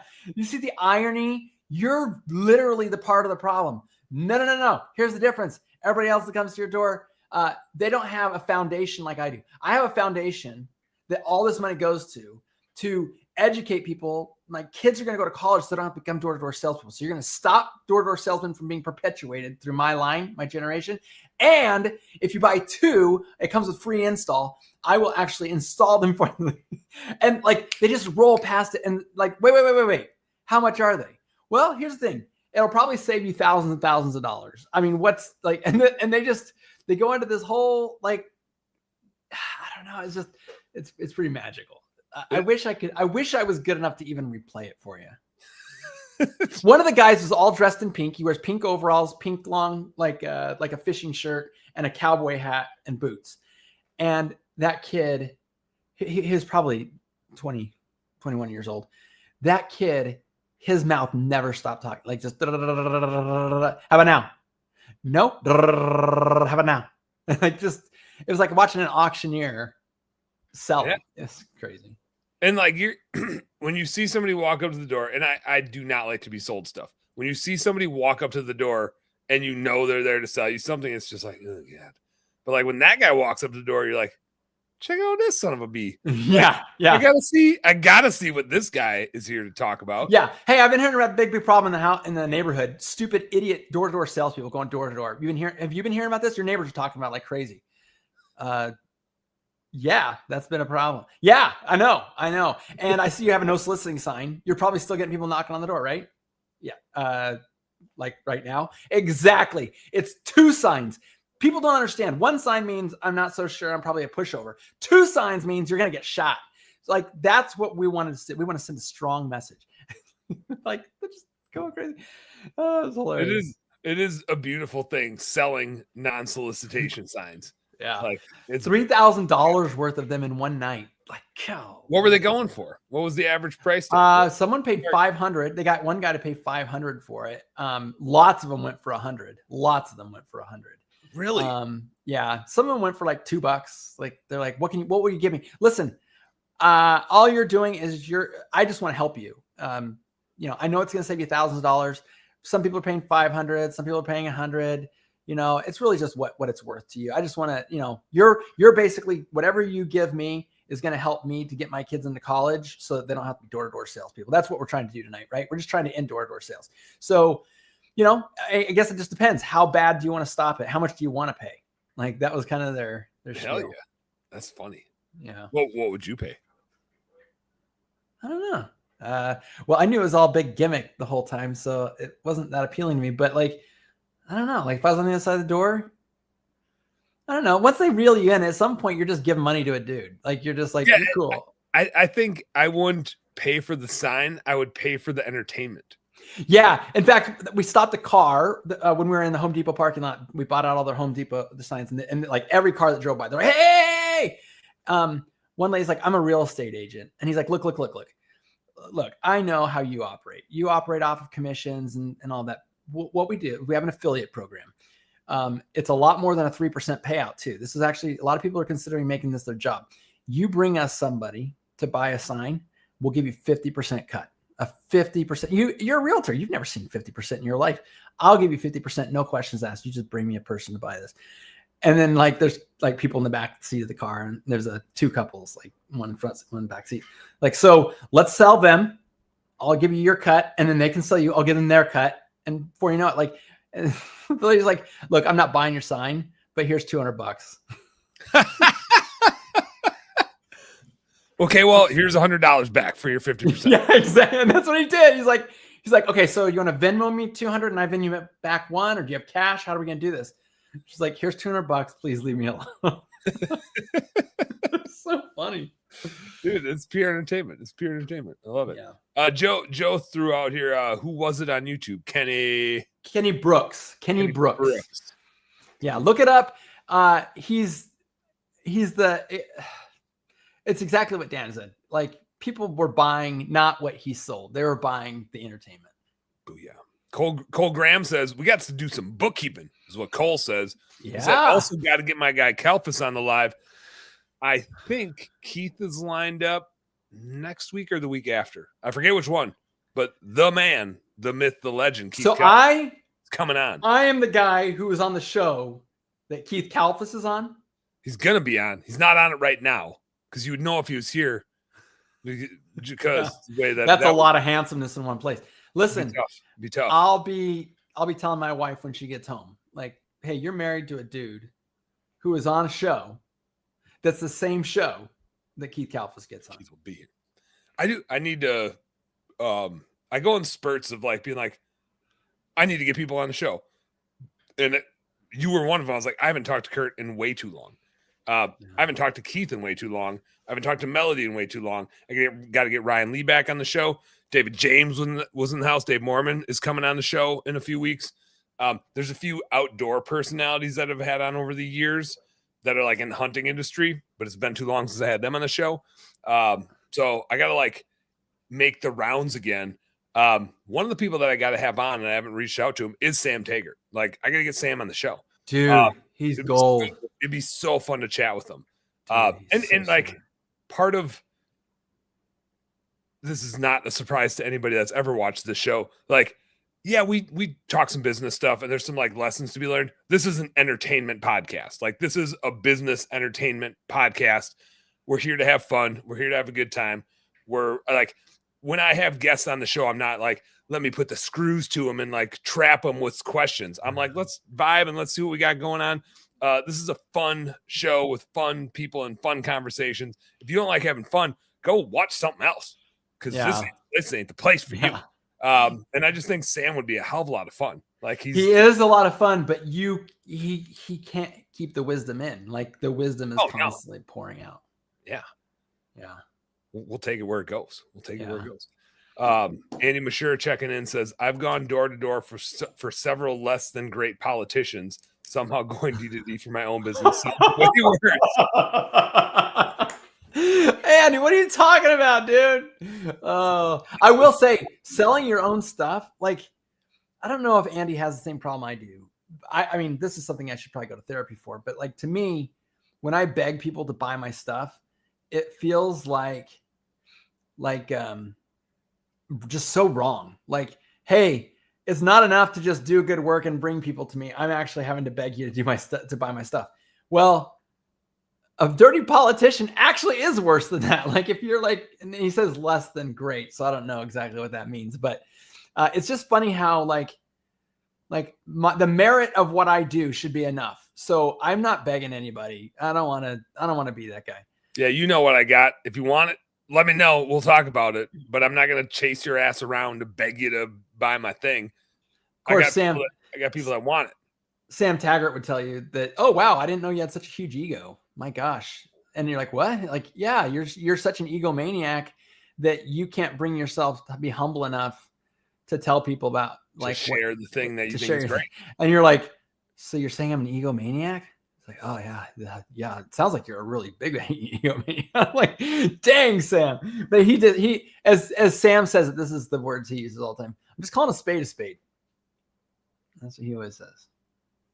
That's tough. Because I'm with you though, that I have a really hard time like pushing my shit on anybody. Like, some people care about bookkeeping, some people don't. I'm not going to try to like convince them if they don't. I want to work with people that do and be here for everybody else when they come around to thinking that bookkeeping is an important part of their business. But I just don't, it's not worth my heartache. And maybe this is the ego and selfish part, is like, I'm not on a crusade. I'm out. My self-interest is I want to have the most fun possible.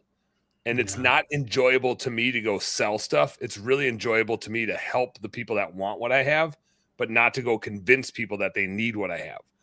Like, I expect them to come to me and like to what you just said. I'm like here when they need me, and I want to pour into them when they ask for my help, but I don't want to go try to convince people that they need my help. And like, I get both sides of it. But it is like touchy. And for me, it's like, I don't do it for money, which is weird for a finance dude. I just don't care.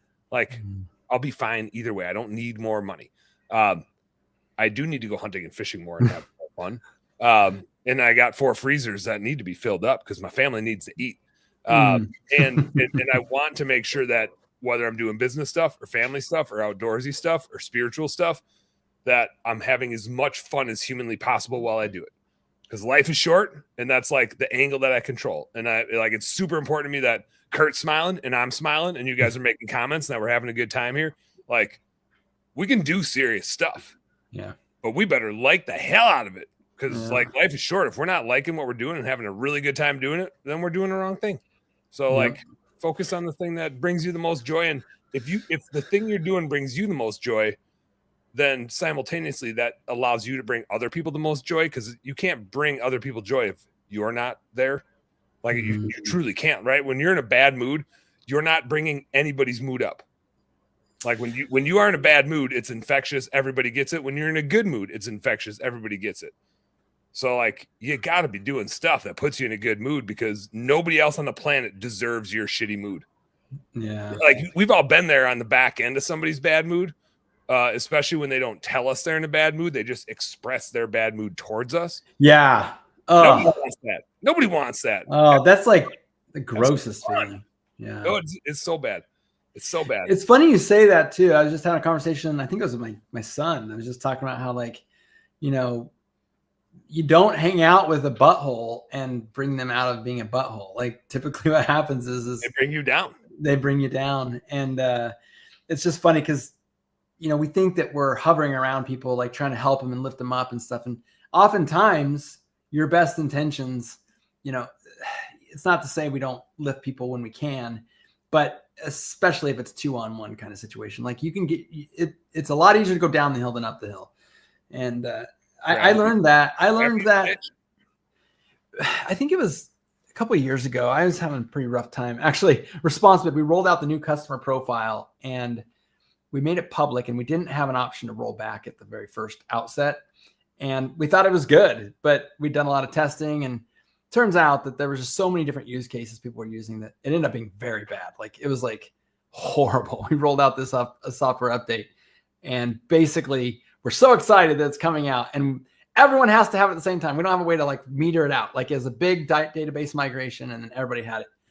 Anyway, it was a pretty miserable 6 months after that, like to like get everything fixed and put back and roll back and all the stuff that we had to do. But my first reaction when I was only getting like 2 hours of sleep a night and like literally working 20 hours a day. Like just like I took time to shower and sometimes I took time to eat. It was miserable. But my reaction when I would come out is Rachel would say things like, hey, hon, what do you want for dinner? And I'd be like, dinner? You want to talk about dinner right now? Like I'd be so upset. Like, I never did that to her. Luckily, I never did do it to her. I don't know what it was that got me, but I realized it feels pretty heavy at the desk right now. It feels pretty heavy with your team, heavy with your customers. But there is one group of people out there who are your cheerleaders. You have a choice. You can walk out that door and bring it all the heaviness to them and like treat them like crap, or you can let them be your cheerleaders. You know, what do you choose? And I am so thankful I never lost it on them and ever like yelled at them. I'm sure there was times that they're like, Dad, I wish you looked a little more smiley right now, you know, but I'm so thankful that I didn't like ruin any relationships in that time, because that's when it's really easy to do it, is for you to bring that, you know, as I say, butthole, you know, like you can really, and then guess what happens when you start raising your voice at people, yelling at them? Well, what are they supposed to do back? They only have one option. Yeah. Which is be a little bit louder than you are.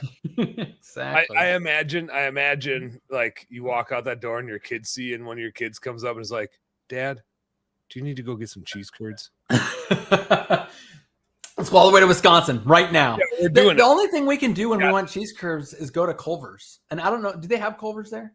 I mean, it's like they're from Wisconsin. Culver's is Wisconsin. Okay. So isn't that their tagline? Welcome to Wisconsin. Maybe they only use that in the Midwest. Maybe they don't use that. I don't know. I don't go a ton, but like when I go to Culver's, that's all I'm going to get is the cheese curds. But that's all we got. Like I can't go to the store and get them. No. They would, like the grocery store, be like, cheese curds. Actually, if I wouldn't talk like that, that'd be if you were at the store in Wisconsin. Actually, maybe they just snap into a Wisconsin accent. Cheese curds. Dad gummit, you asking for cheese curds in these here parts?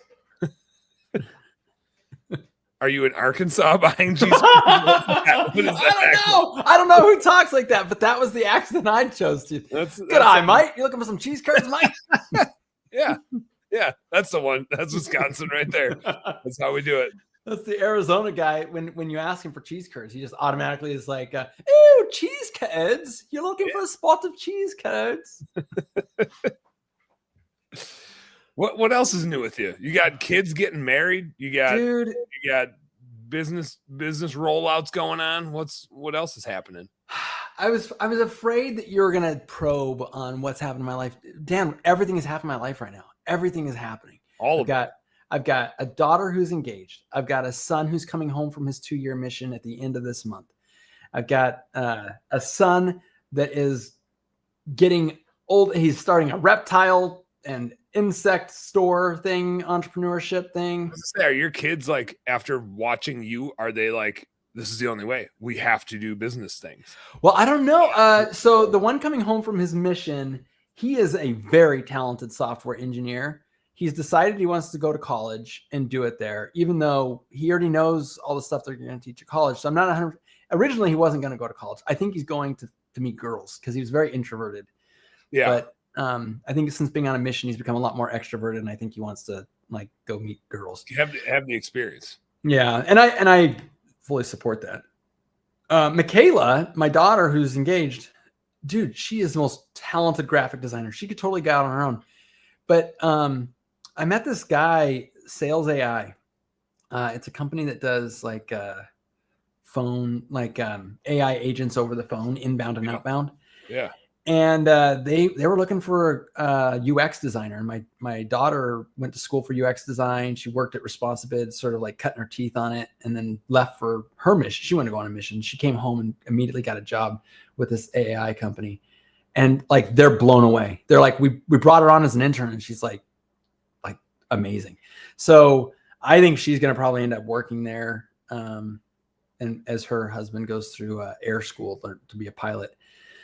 So far, my 17-year-old son, he is all about wheeling and dealing. He goes out into the desert, he collects tarantulas and anything without a vertebrae. He can't sell anything with a vertebrae, but he's got lots of animals with vertebrae that he brings. He bought a bobcat in the house a little while back. I'm like, son, on a leash? No, it was in a cage. It was in a live trap, but that's badass though. Yeah, Gila monster in a bucket. He caught a Gila monster. Like there's really no, right now out in my kitchen on my countertop, there is a millipede that is like massive big, and it's in a little deli cup. Yeah. And he's like, I got someone who wants to buy it for $25, and I'm shipping this whole 40 tarantulas. I'm shipping to Florida tomorrow, and like this kid. So he's a dealer. He's a dealer. So, but that kid, and now he's got a job at Home Depot on top of it all. And then he just moved somebody from Nevada. So he just drove up to Las Vegas and moved some big mansion into a U-Haul. This kid is like unstoppable. Just problem solving. Just like you name it, you want a thing, I'm your man. Yeah. And the thing is that he's also like a world-class mountain biker, like truly better than I ever was. And he's getting ready to start his race season. Without even training, he is doing muscle ups on the pull-up bar. He is jumping on his bike and absolutely destroying everybody. And I'm like, what are you bad at? And he's like, I can't read. I'm like, okay. I guess that's a pretty good offset. Like you're like, yeah, you dummy. There's the verbal punch. Just every day, like when he wakes up, because hey son, dyslexic son, yes, thank you. You're not that good at reading. Just doing my fatherly thing. But this kid, literally, other than that, everything he touches just turns to gold. He is just good at everything. Just solving. Except for reading. But I have a weird struggle with my kids, which is like Danny loves to read, really good readers, really good reader. Crosby loves to read. Reggie likes to be read too, but is not a strong reader. And I'm like, man, and as a parent, I'm like, Reggie, you got to read these books. You got to get better. And then part of me is like, no, you don't, because by the time you're my age, the device will read the thing to you. You guys aren't going to need to know how to read. The words that will be spoken to you need to know how to listen and comprehend, but I don't know that you really need to learn how to read. There's value. There's still gonna be science you need to read and whatever else, but I don't think it's going to be the same as when we were kids. Yeah. But AI is already proving so much that when people stop thinking for themselves, it's an almost immediate decline. Like this uptick we're having in dementia and Alzheimer's.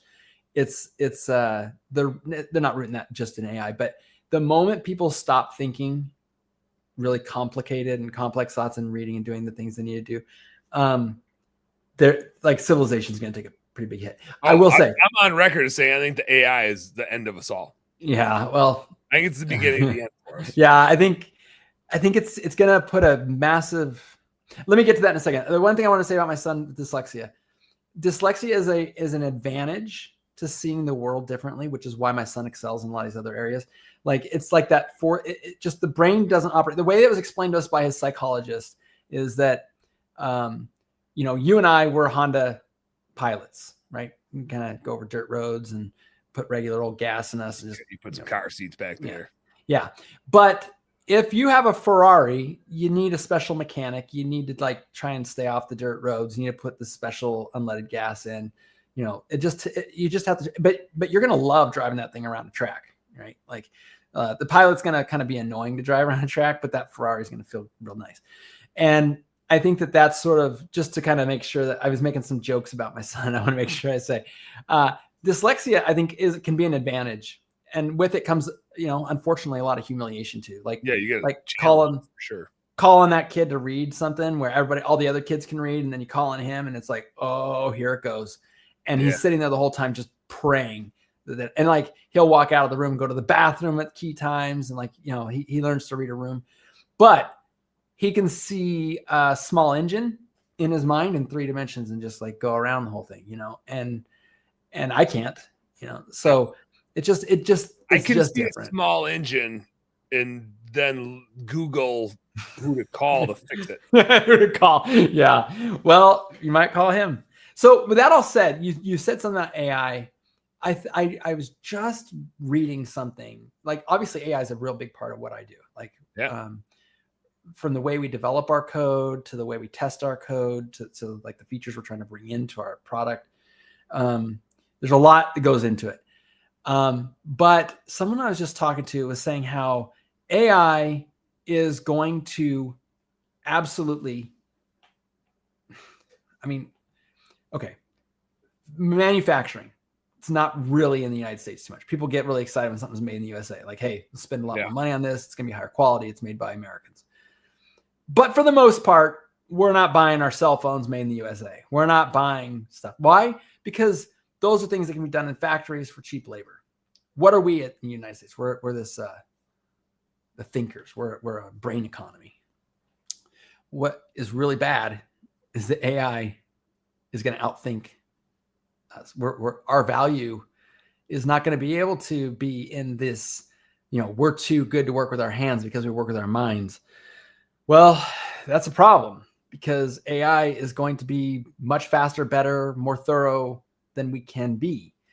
And what that's going to mean is that we have to make meaning in new and improved ways. And community is going to be a big part of that, how we do. And how are we going to add value to the world in a way that we spent all these decades saying like this is how we make value in the world. And unfortunately, that's going to be problematic, man. So we have to show up different. We're going to have to show up different. I've already got a plan. Oh, I've got a plan because bookkeeping is on the chopping block. yeah. Like it's very real that bookkeeping gets replaced by AI. Now I think like financial analysis is so unique to the business and the industry and the specific problems. Not that I feel like AI could listen to me because I do have similar conversations with all of our clients like over and over and over again. The patterns are there for sure. But it's industry specific and it's owner specific and it's what are they looking for. But ultimately, like if I had AI listen to me, it could learn my thought patterns and stuff like that. And so I have my next business planned. In fact, I'm like one step away from launching it. Well, I've talked about this one on the show before. I haven't like created it, but we have the Boob, business owner outdoor badasses, the mastermind where business owners get together. Of course you do. Business owners get together. You can imagine the logo. Oh gosh. You can imagine it. I'm not. Hey, it's you're the one laughing. I didn't. I just said you can imagine it. I don't know what you're imagining, but you can imagine whatever you want to imagine of what the Boob mastermind is going to be. The business owner badasses.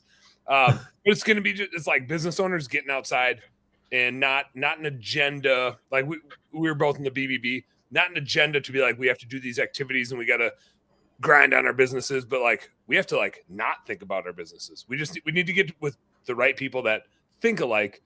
And if we're all hanging out together, just like ice fishing or going to Mexico or whatever, like if we're all hanging out together, we won't be able to help but talk about our businesses. But the point is to like get, like we always talk about, we got to work on the business instead of in the business. And I'm like, I think we got to like have an opportunity to not even think about our business and get like real clarity because we're still like forcing, like we're trying to make something happen. And I saw this evolution when we were both in the BBB, which is like people would come with their $10,000 ideas and they would just force shit because they had to bring an idea. And it stopped like, and not to dog on people's ideas and stuff, because I was doing the same thing. It's like every quarter I got to have this new $10,000 idea. And I feel like I'm starting to like regurgitate crap. Like I don't actually have one, but I'm forcing it for the sake of like this thing that we're all trying to be a part of. But so business owner outdoor badasses to get people back outside, like away from screens, not with an agenda, with like full get the hell out, and then like get some clarity. And this weekend, Saturday was the day. Guided my wife to shooting a deer with a bow. That was pretty sweet. Wow. Shot a doe Saturday morning. I didn't see where the shot was. It happened so fast. She was like, I have no idea what happened. Like, and I was like, well, I think you hit it. And she's like, I think you hit it, but I don't know. Like, and when you shoot something, like your brain goes into like this like fight or flight mode, but you fight and you like black out. It happens so fast that you're like, I don't really remember what happened. And so it's like a skill set learned over time of for like a hunter to pay attention to like, how does it run away? What's their tail doing? Which way did they run? Were they like slouched down or was their head up? Like how long of steps were they taking? And you like start to observe what an animal does. Did it spin out low or did it jump up or did it donkey kick? Like you learn for all these signs that like have something to do with where you hit it. And so you get all these reps in. And so after talking to my wife and we found the arrow and then we looked at like the initial blood, which was not a lot. We left it for a day. I was like, I think you just hit guts. And if you hit a deer in the guts, you got to give it a day. Like, because if you go looking for it too soon, it's going to be alive. It's going to run and it could run miles. You're never going to find it. And so, but if it's gut shot, it's going to go lay down and just like die there. But if a coyote kicks it up or if you kick it up, you're never going to find it. And so you have to basically be patient and leave it, and it like eats you alive and you feel like shit because you're like, did I just make that thing suffer? Right. It's the worst feeling in the world. That is my worst feelings in the world, but it's an awful feeling. Yeah. Yeah. But so my wife shot one Saturday morning. We said, we're going to back out. We're going to walk way around so we don't bump it. Like, I kind of think I know where it's going. And based on what it did, I think here's what's going on and what the arrow is showing me. But it was also the youth season. So I took my 9-year-old nephew out and we shot a doe. We shot a doe like 2 hours before prime time. Like we got in the stand. He goes, and it was cool. He's 9, but he's watching. He thinks everything is a deer. I bet before we saw a deer, I bet he thought he saw 50. He's like, I think I heard one. I think was that a deer? And then finally, I mean, it's like boy who cried wolf type of scenario. Finally, he's like, Uncle Dan, here comes one. And I just like lazily looking up, like, oh God, there actually is one.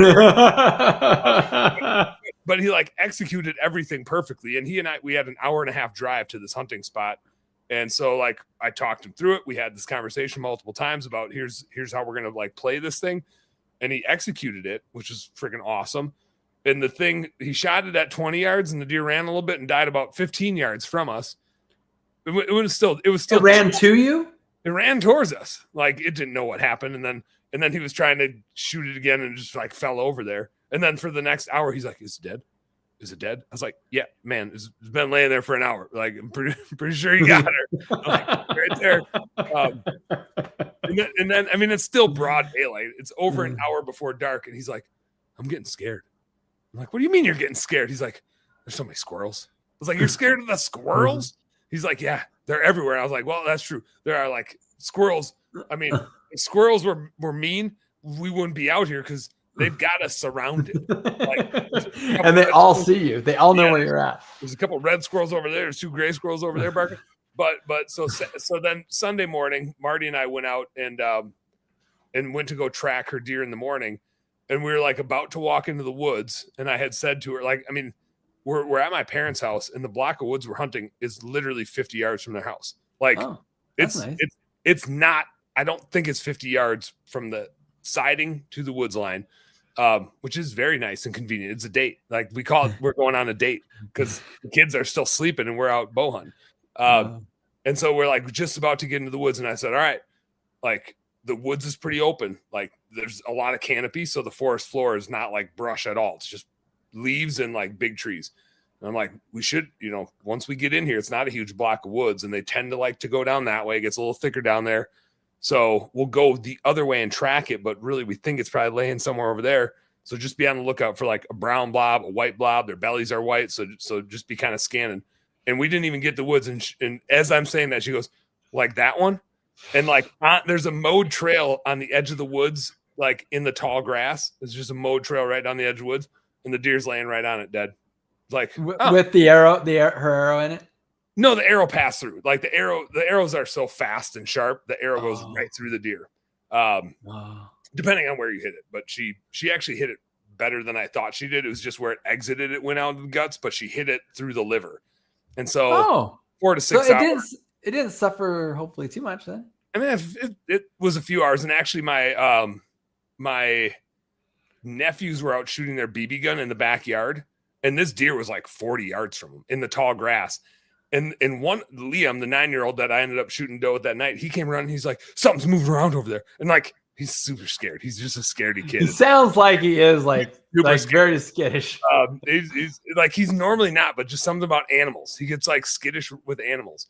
But so he's like, something's over there. Something's over there. I'm just like, it's probably just squirrels in the woods. Like squirrels are louder than deer are in the woods. Squirrels are 5 times louder than deer are. It's hilarious. You're up in your eyes like, oh, here comes one. Nope, it's a freaking squirrel again. And then Logan, who's like 12 and has shot deer before, he's like, no, like I heard something. And I'm like, oh, Logan says so, maybe, but he's still just 12. And these kids like to imagine a lot of things. They're kids. It's awesome, right? But I'm like totally writing him off. And my dad's like, I don't know, like Logan, like he kind of knows what he's doing. Like he's proven that he does. He like shot a nice buck last year and he pays attention to this stuff. And so they were sure that there was a deer over there, but we were looking in the woods. There was no deer over there. Turns out it was definitely Marty's doe. It was just in the tall grass, and they spooked it when they were shooting their BB gun. And so like tried to get up, but just died right there. Couldn't do it. Couldn't do it. But so that was a long way to tell you, I got another new business, which is Dan's Does Guide Service. Well, make sure to bring your nephews with you. Yeah. You stack them. Or you whack them, we stack them. That's our tagline. But I have thought about that. Like in a world where like the technology takes over and does the thinking, I think we're all going to need to get outside more. And I think I'm the right person to take people outside and give them a fun experience. Could be hunting, could be fishing, could just be hiking and mountain biking. But I think like people are going to, as humans, like we've forgotten how to go outside. Yeah. Like you see it with all the idiots on social media where it's like, stop being assholes on social media and get your ass back outside. Like just get off this device and get back outside. Well, there's a huge problem with being on the devices too, is that it's not just like we all know about Facebook's algorithm and social media in general. They build an echo chamber for you so that the world sounds like a place that will keep you clicking, like that you agree with, that make sure that you always believe the same things. But did you know, I mean, AI is the same thing. It's a little bit different. It has everything it's been trained on and everything it knows about you. So in your account, it's constantly learning about you and the types of questions you're asking, the things that you're saying, stuff like that. And then it has its trained stuff and it uses those two things to keep you using it. And it's not to say that like when you're getting work done with it, like I use AI. I don't want to like make it sound like I'm some sort of holy person who believes that I need to operate outside of AI, but it's important to understand the game you're playing. Is that the reason people are jerks online is because we're so curated. Our life online is so curated for us to be tailored to keep us engaged.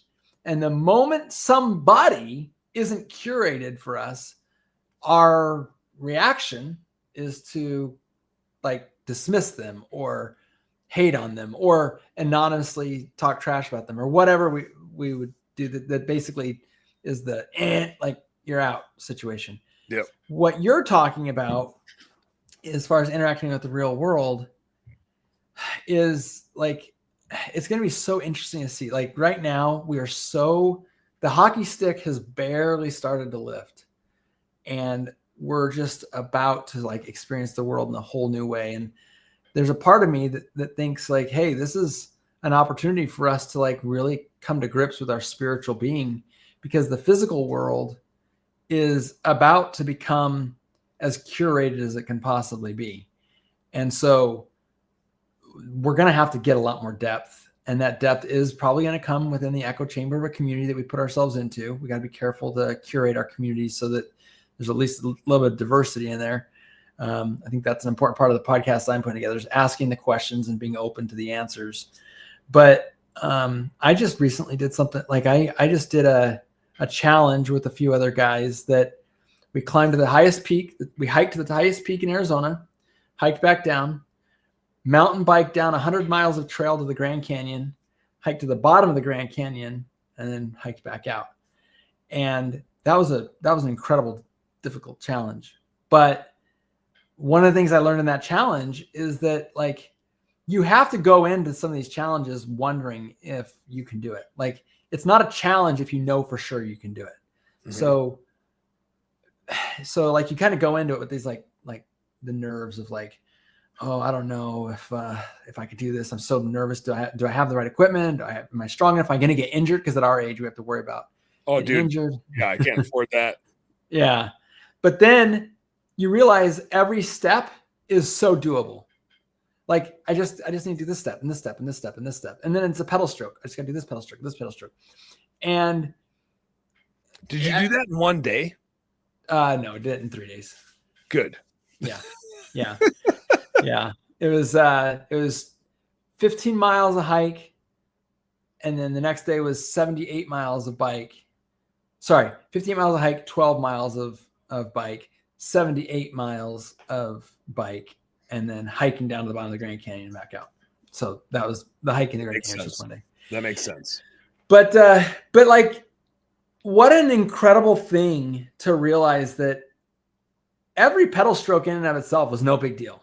Like it just like there were times when I was like working hard, but at no point was like one more pedal stroke. That's impossible, you know? And I think that's something that we as people need to understand, especially as the world starts to change, is that don't be afraid to scare yourself, because at the end of the day, you can break it down into pieces that are super, not just manageable, but like laughably easy. Mm-hmm. Just like a big ass math problem.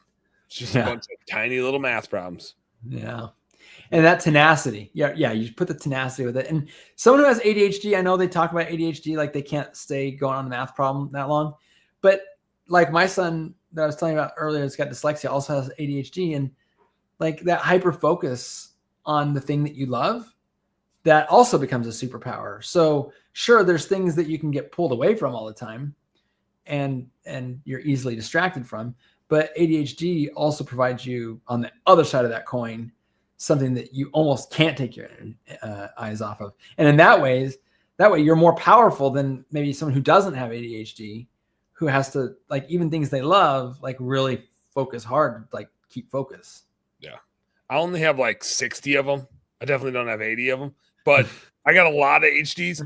And like I do think it's on a spectrum though, right? Because I feel people love to like self-diagnose. And I'm like, yeah, like, I mean, when I was a kid, if you watched me behave, you'd be like, that kid's got it. Right. If it was just binary, if it was just 0 and 1. And I think when I was younger, it definitely impacted me more, like super easily distracted. But to what you said, like once I found the things that I love to do, and thankfully I love to do a lot of stuff, like if I could get engaged in it, then I could focus. And once I understood myself better, then I also figured out how to keep myself focused on stuff. Like, and to be able to self-recognize when I lost focus. Like if I'm reading something, man, how many pages can I get through before I'm like, what the hell did I just read? Right. I mean, like my brain has been gone solving problems, getting in arguments I'm never going to have. Right. Yeah. This is like my favorite piece of marital advice for anybody. And I think it's a spectrum. I think we all have this to some degree. I don't know where I am on the spectrum, because I can't put myself in other people's shoes in this degree, but I'm easily distracted. And anytime I'm sitting idle, right, I'm not just sitting there. Like I am having an argument in my head. It's happening. We are having, like, I'm having this thing going on. It was a few years ago. My wife and I were like driving to a Christmas party, and she starts talking. And I think this is all wives that have this ability. I don't think it's a superpower. I think it's I don't know what I'd call it. Maybe you can help me. But they start a sentence with "and." Like there's been no discussion. There's been no discussion happening, but they say, and then this and this and this, and you're like, we haven't talked to each other in at least 5 minutes. Like I don't think you can just start with "and." But she started with and she probably went for a minute, and I was like, whoa. Sorry, but like I'm not listening because you interrupted me. And she's like, And she got mad. And like, I mean, like she wasn't funny mad. She was actually like pissed that I like confronted her like this. I was like, I honestly told her like, I have not been listening to you. Like I heard you talking to me, but I wasn't listening to you because I was finishing a conversation that I was having in my head that you interrupted. And I didn't change my focus to start listening to you. I finished the conversation that I was having in my head. And then I had this realization that you were still talking. And I don't know a nice way to put that. Like I didn't mean to ignore you, but I was deep in thought in this conversation in my head. I think you need to give me like a cue, and it can't be and. Like you can't start with and as if I was part of the beginning part of this conversation that you were having in your head, because you wouldn't have started with and if this conversation had been happening together. Like you wouldn't have started with and. So have you ever heard of Mark Gungor? Mark Gungor? No. Okay, so he has a thing called Tale of Two Brains. He explains the difference between a woman's brain and a man's brain, boxes versus a ball of wire. Everybody should see it. You are explaining the thing. Like it's not necessarily a superpower, like you said, but it is an important difference to understand between men and women.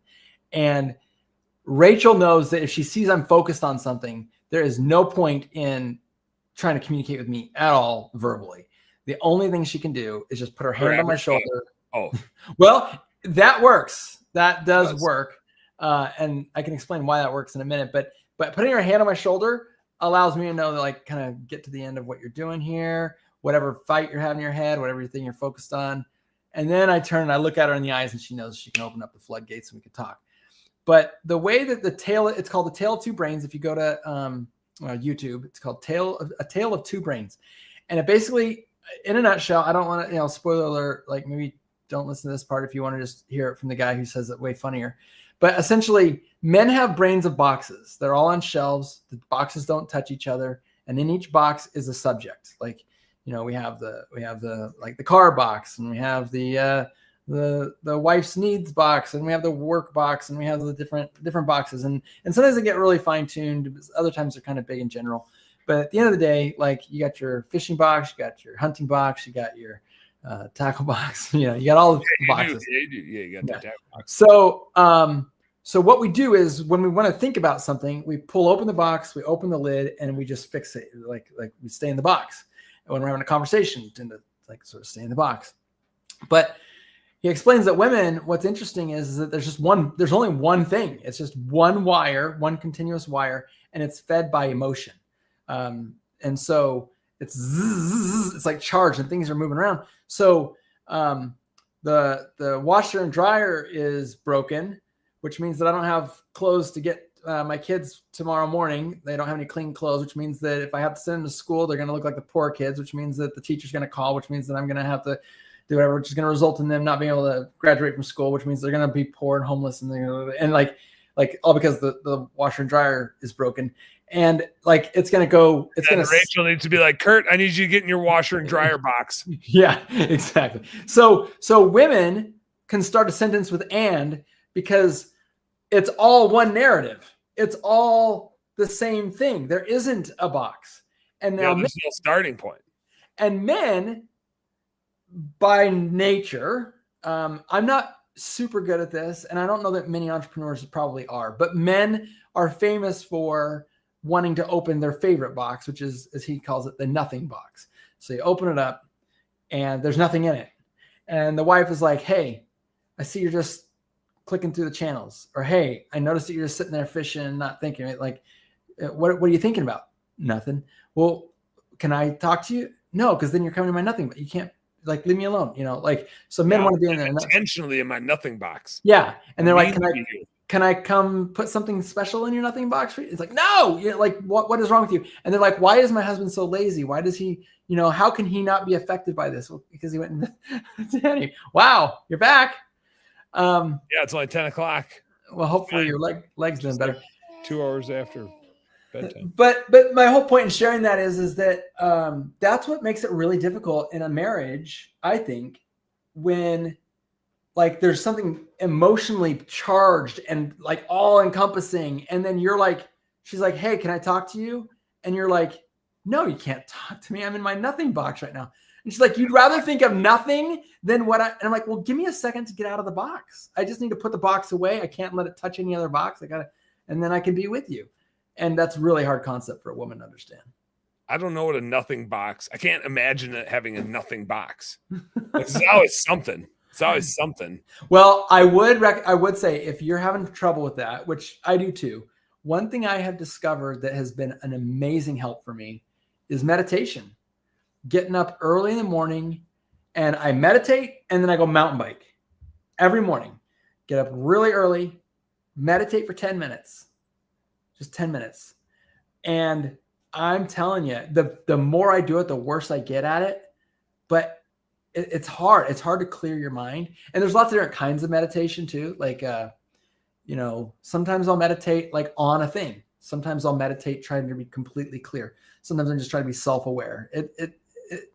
The more I do it, the worse I get, because it's hard to hold focus when like your brain is like, oh my gosh, it's that calm time. Yeah, it's the calm time. I get to tell them all the stuff I want to tell them. And, it does get challenging, but I will say it's not about what you're meditating about. It's about the discipline and the control and trying to get to that nothing box that I have found incredibly healing. Is it, I think this is like an inception moment, which is to think about your nothing box is a box in and of itself. It's like you get to the nothing box and you open it up and you're like, oh shit, there's another box in here. Yeah. Is that, oh, that's the nothing box. And maybe you open that one up and you're like, still looking. There's another nothing box in here.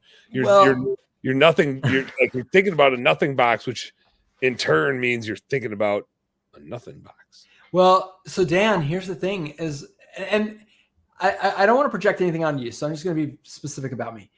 When I was going through some really hard faith crisis, like I really started wondering if I was worshiping a wizard in the sky.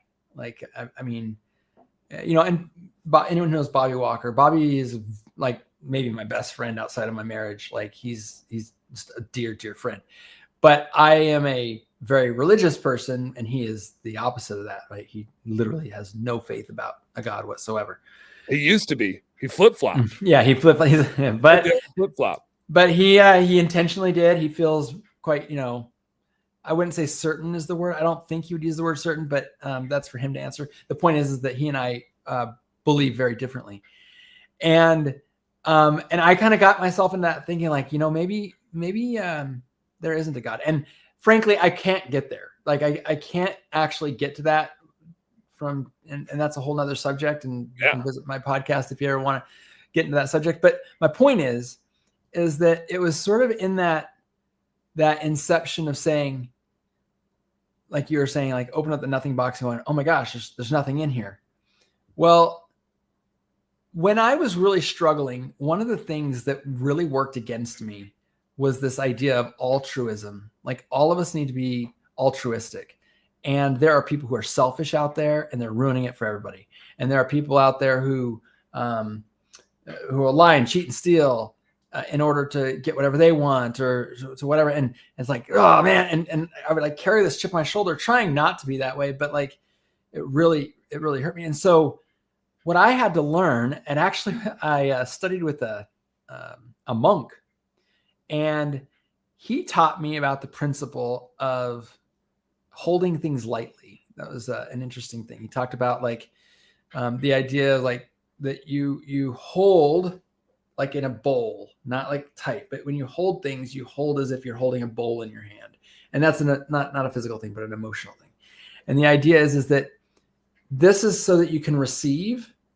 And when you close your hands, you hold on to things and you'll never be able to receive. Everything's just going to bounce off. You're not going to get anything out of it. So we hold on to things. We let things come in and out of our hands.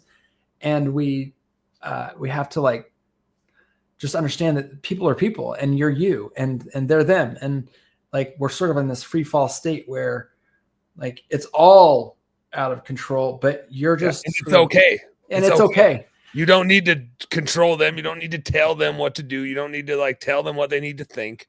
Exactly. Yet that was very much something that was encoded in me. And that was causing massive amounts of stress. And it was also making it project onto this God who doesn't have it right. If he would just listen to me, I could help God get it right. And that was a really painful time. My point is, now I'm back to the nothing box meditation. The idea is that the nothing box or the meditation, when I'm just thinking about my breathing, is that a thought comes in your mind, you acknowledge the thought, and then you send it away. And then you try to focus on your breathing again. It comes right out of your nose. Yeah. And I mean, so if you have in your mouth breathing, then it comes. It's a very visual thing in the mind when your thoughts can become more visual like that. But it was extremely healing for me to allow the idea that when a thought come in, I don't have to pounce on it, hold on it, and just strangle it to death, which is kind of what I normally would do. And it sounds like that's kind of what you do too. And I'm not like a different or, crazy, but I'm a happier person now. I feel like that was a really important thing for me. I wish that everybody could view politics with a bowl instead of a fist. Oh, yeah. But see, that's the same thing. I wish everyone else would stop. Yeah. I choose to view politics with a bowl. I do. Mm-hmm. I'm a bowl politician. Yeah. Or maybe I'm just laissez-faire because I'm just like, oh, you guys are all crazy. But I don't like seeing other fists. Maybe I just don't want to get punched. Back to the punching metaphor. Maybe I just don't want to get punched. Yeah. And I'm like, you got any beer in that bowl? What's over there? You got beer in there? No, I like that metaphor though, because I can totally see that. And it's hard to communicate with somebody that's walking around with clenched fists. Yeah. You can't do it. Like, you want to try to open them up to like the open hand, but then you're like, I'm just like fighting a fight that isn't worth my time, isn't worth my energy, is gonna make us both miserable, and then I'm gonna be to what you said earlier. It's hard to pull somebody uphill. Yeah. It's way easier for them to pull you downhill. Yes. And if we're doing the fist and the bowl metaphor, it's hard to turn a fist into a bowl, but it's way easier to turn a bowl into a fist. And if you're a bowl and you walk into a fist, oftentimes it turns you into a fist. You don't turn that fist back into a bowl. That's right. You got it. It's tricky. You got it. It's tricky. And when you love someone and you want to engage with them, it can be really, really hard because it takes a ton of self-control.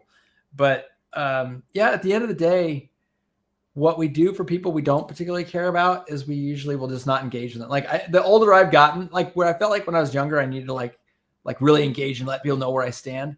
You can start getting older. Like, I'm 46 now and start getting a little more tired, and people start saying stuff and you go, you know what? I've seen this before. We're good. Whatever. I'm gonna go worry about things I will not waste any of my breath on you because you already are so sure that you're right, and it's so not worth my energy. And what happens is you start, and it's dangerous because it starts turning you into this thing where it's like you start partitioning yourself off from the world. And I think that with AI, what's going to have to happen is we're going to have to turn and become more involved in the world. You know me, I'm not on social media. I have really isolated myself from crowds in the world. And I'm happier in some ways because of it, but it does mean I have to be even more intentional about my human interactions because I'm not going to get them through a lot of the channels that other people do. And you can't get to the point where you feel like I'm so smart for everyone else, I'm not going to waste my breath on anyone else. I'm going to save it all for me, because that will turn the trap into basically a whole nother set of problems. Then you're just the dude watching the news source that supports all the things you already believe, and then you're out there talking about sound bites about what your news dude said, but you don't actually understand any of it. You're just regurgitating stuff because you only consume stuff you believe in. Yeah.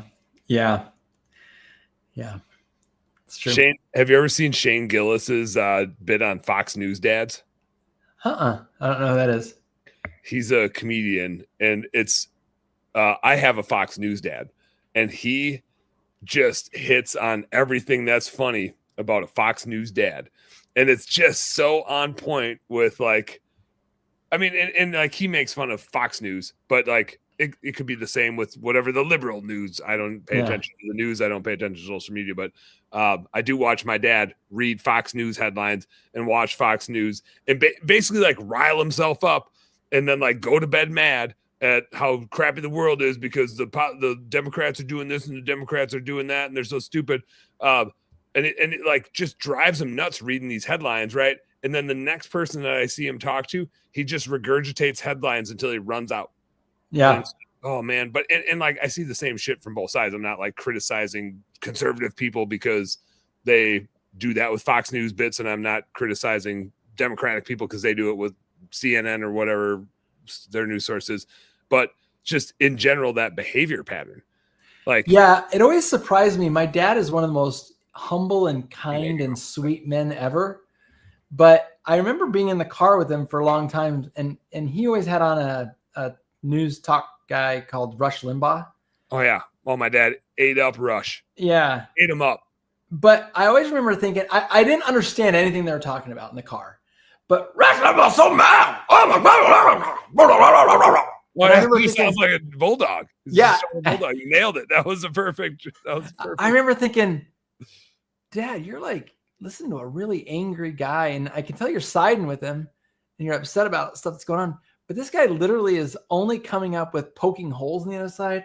I don't hear him coming up with any answers. Not that I would understand if I did. Yeah, he's not bringing solutions. He's just pissed. Yeah.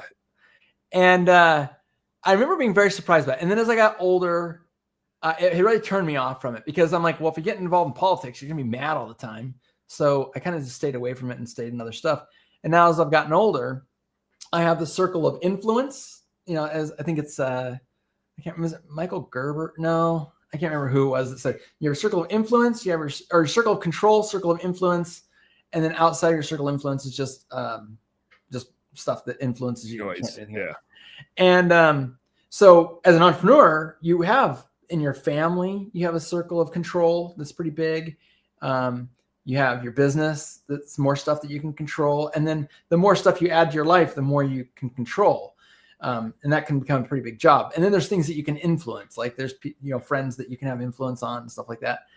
And my circle of control is so big. I just feel like, I got to spend a lot of time focusing on that.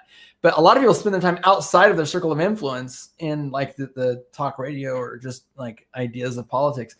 And, that was a worry for me as a kid. I'm like, wow, you're putting a lot of energy into something that you get one vote for. And when you have conversations with people and you just start beating up these ideas with other people, you either only get those ideas beat up with people who think the same as you, who are going to vote that way anyway, or you get into a fight and both of you dig your heels in. Yeah, you're only making them more the other way. Like Yeah. you're not having that conversation and enabling them and converting them or whatever you think you're trying to do. Like you're just pissing each other off and you're both going to be worse off for it. And like nothing changed besides you got angrier. Yeah. So that's and I will say I still have trauma is the wrong word, but I still have those impressions as a young kid that have sort of lingered that have basically kept me from putting a ton of energy into it. But I do look at my dad even now, and he knows every day, he knows what the right talking points are for his side. And I do still go to him like they're complaining about healthcare. And I'm like, okay, so do you believe that healthcare is broken? He's like, oh yeah. I'm like, okay, so I know you're a Republican. There's no question about that. So Dad, what is the Republican idea of reform for healthcare? I don't know that anyone's putting out any specific ideas. We got to get rid of Obamacare. Yeah, well, I'm like, I know that I think on the liberal side, their whole thing is universal healthcare probably. And I know you're very against that. So what is the right answer? And he's like, it's really just going to take a matter of getting these insurance companies all like figured out and stuff like competition. And they're like, what is the right answer? And the fact is that I think a lot of time is just really spent getting riled up. And even after all the time he spent studying on radio shows, he still doesn't know what even the Republican stance is to like try and fix our healthcare problem. I don't think the Republicans know either, but yeah, puts them all in the same boat. I mean, like, I think that's the biggest challenge I have with any of the political stuff is everybody's trying to make it like there's only 2 ideas. It's like Yes. the Yes. number- can we- And if you accept one idea on one side, well, then you're All pro-abortion, you're pro this, you're like Yeah. you're everything. if 'Cause you it's believe either one or the other, you're if either you one or believe the that big businesses should be regulated, then you're a Democrat. So therefore, you have all the other answers for the death penalty and like abortion, and it cascades because this is the side you've put your flag on this camp, and it's like, wow, Yeah. that just seems really oversimplified. Yeah, and it's like the world's only getting more nuanced. So to try to act, and the disgusting thing to me is that whichever if you're far enough one way or the other, like I would say in general, I have economically kind of conservative principles, but for instance, I'm super pro public land, and when like freaking the dummy in Utah was trying to like sell take over public lands back to the states, like, which is a very conservative thing. Like, yeah, we want to turn it into industry. I'm like, that is the worst thing in my mind at all. The most important thing to me is that we have outdoor places to go experience the outdoors.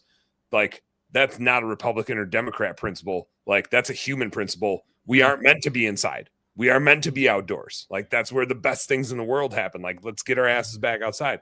But I'd say, like, otherwise, I'm like pro business, pro economics, socially, I'm probably fairly liberal.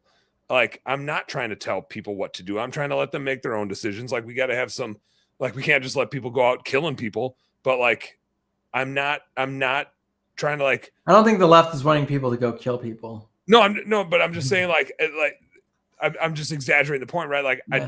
I don't think our government should be telling us all what to do all the time, like socially. I think it's okay that they stay out of it. I think we need less government, which used to be a conservative principle, but it's not anymore. Like, now all the government wants to be more government. I'm like, I don't know. I can't identify with a party anymore. Like, I'm bi-curious. I don't know if I'm male or female. I'm not Republican. I'm not Democrat. I don't know. But the annoying gosh. The annoying thing to me is that, like, once your tendencies are far enough one way or the other way, it becomes binary and it becomes them.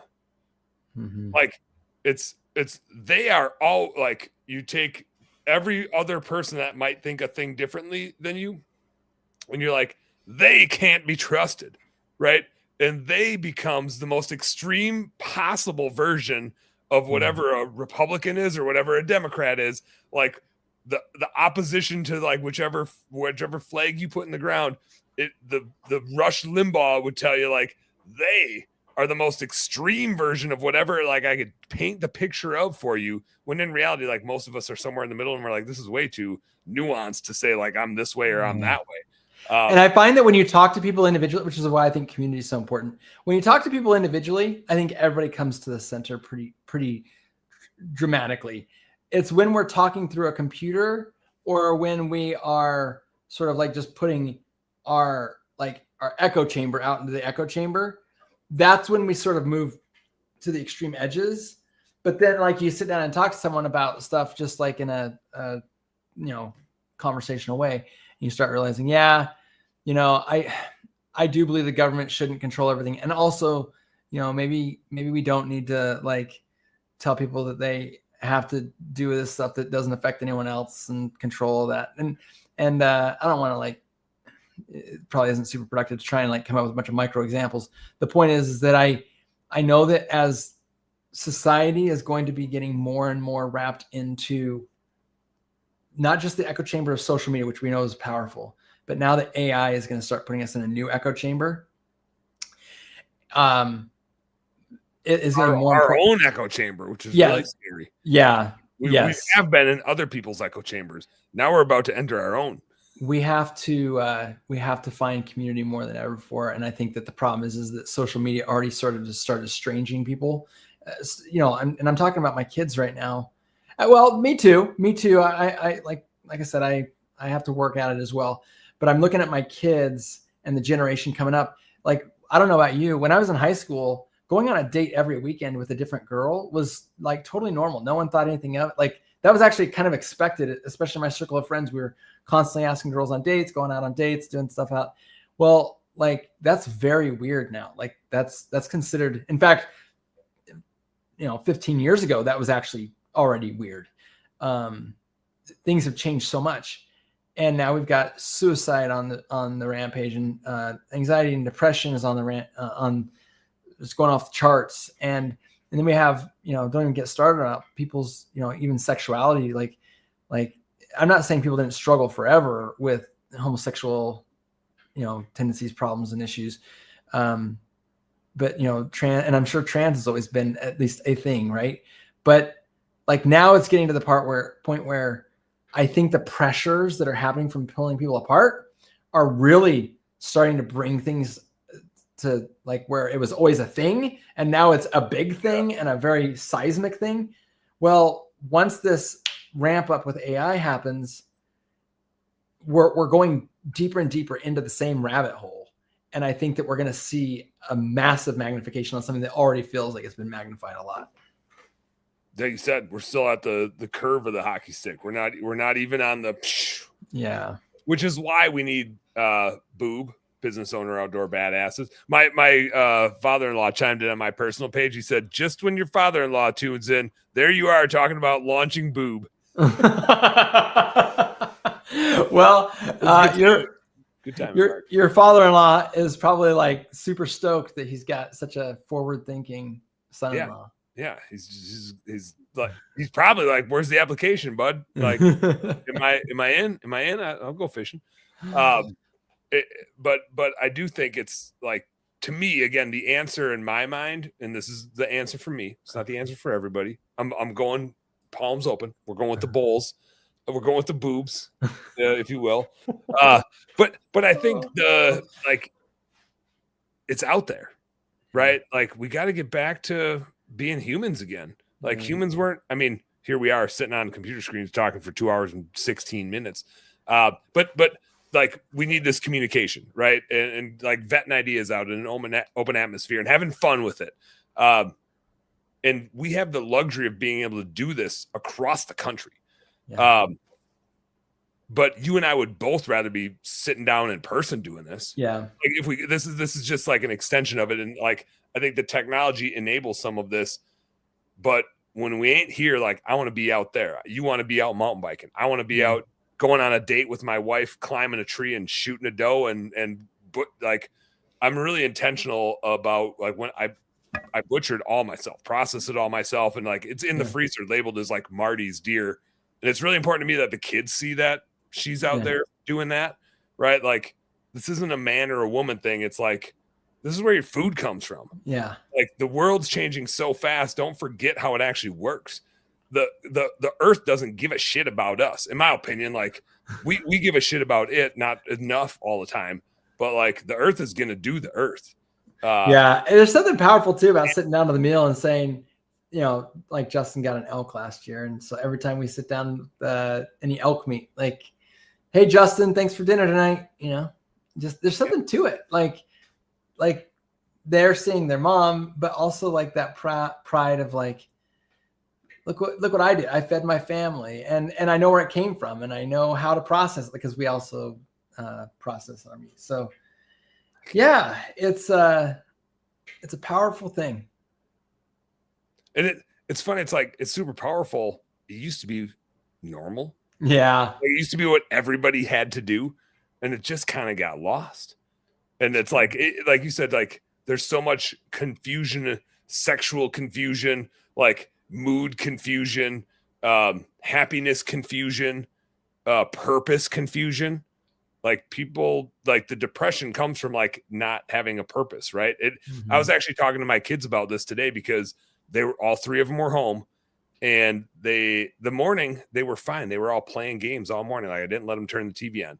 The afternoon, I let them turn the TV on for a little bit. It got carried away. And by dinner-ish time, I'll say like 4 or 5 o'clock, they had basically been watching TV since like 1 o'clock. Collectively, their moods were so bad.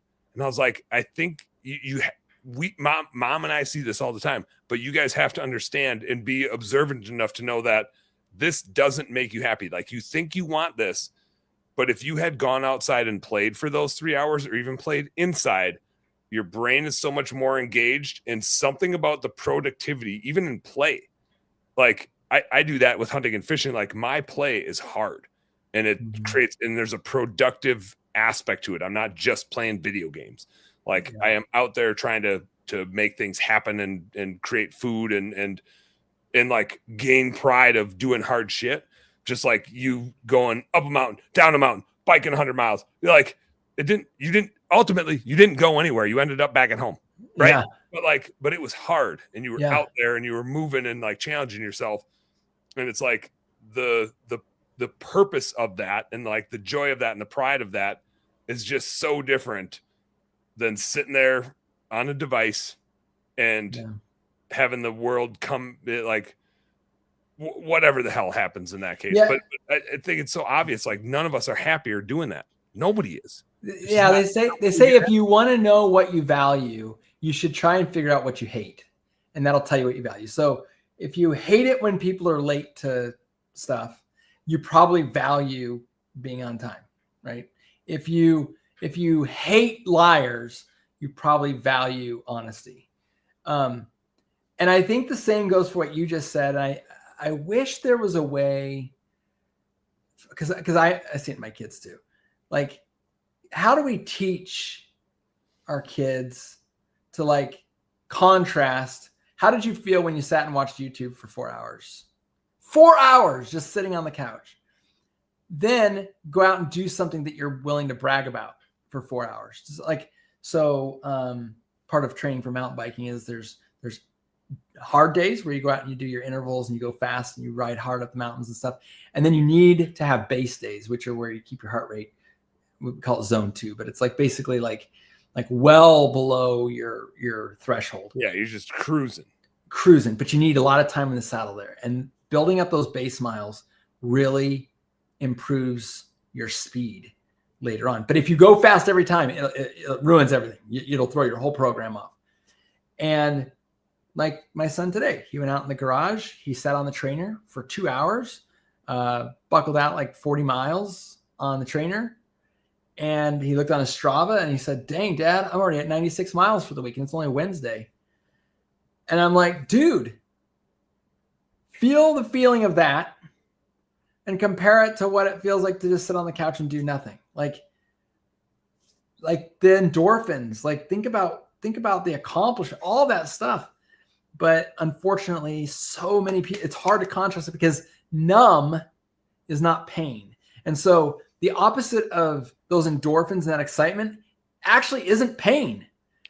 Because pain is actually what makes us, pain is actually what makes those endorphins go. Yeah. It's the numbness. And numbness is really hard to compare to the excitement and endorphins. They are opposites, but they don't feel like opposites. That's super interesting. Super interesting.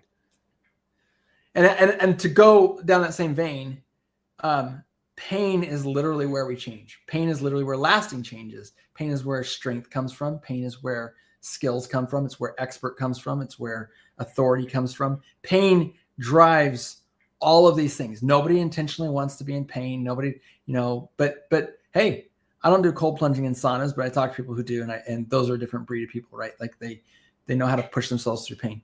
People who you see someone who has I think about people who have like a baby who is born with some sort of like really bad birth defect, and they know that like they've got a whole life they got to take care of. And you want to say to that person, man, I don't know how you do it. How do you do it? And they'll look you right in the eye and they go, well, if you have to do it, you'll just do it. Like, do it. Yeah. Yeah. And I feel like all pain sort of falls in that same category of like, there's self-inflicted pain and people who get good at managing it and that growth, and they get addicted to the growth and they can get through it. And then the endorphins that come with that. And then there's just other types of pain that like you don't ask for it. It just rains down on top of you. And you will step up to it. But in every case, you will find out that you're actually made up of a lot more than you thought you were. And that sense of self, what you're capable of and who you are as a person, that actually gives you the confidence that next time something happens, like, as a business owner, sometimes you have to have hard conversations. Well, I used to be really terrified of hard conversation. God, yeah. And you'd lay in bed, like, okay, did you lay in bed at night just wringing your hands and thinking about all these? I have to have this discussion sometime. Is it tomorrow? Will it be the next week? Will I have the courage to do it tomorrow? And then Rachel starts a sentence with, and you need to do this. And you're like, what? Like, I was busy firing this person in my mind, but I don't know how to do it. Like, and you just started a sentence with, and where are we at right now? Oh, I can't tell you how many nights when the lights go out, we're not allowed to talk in our bed anymore. Rachel knows that. That's a very important rule.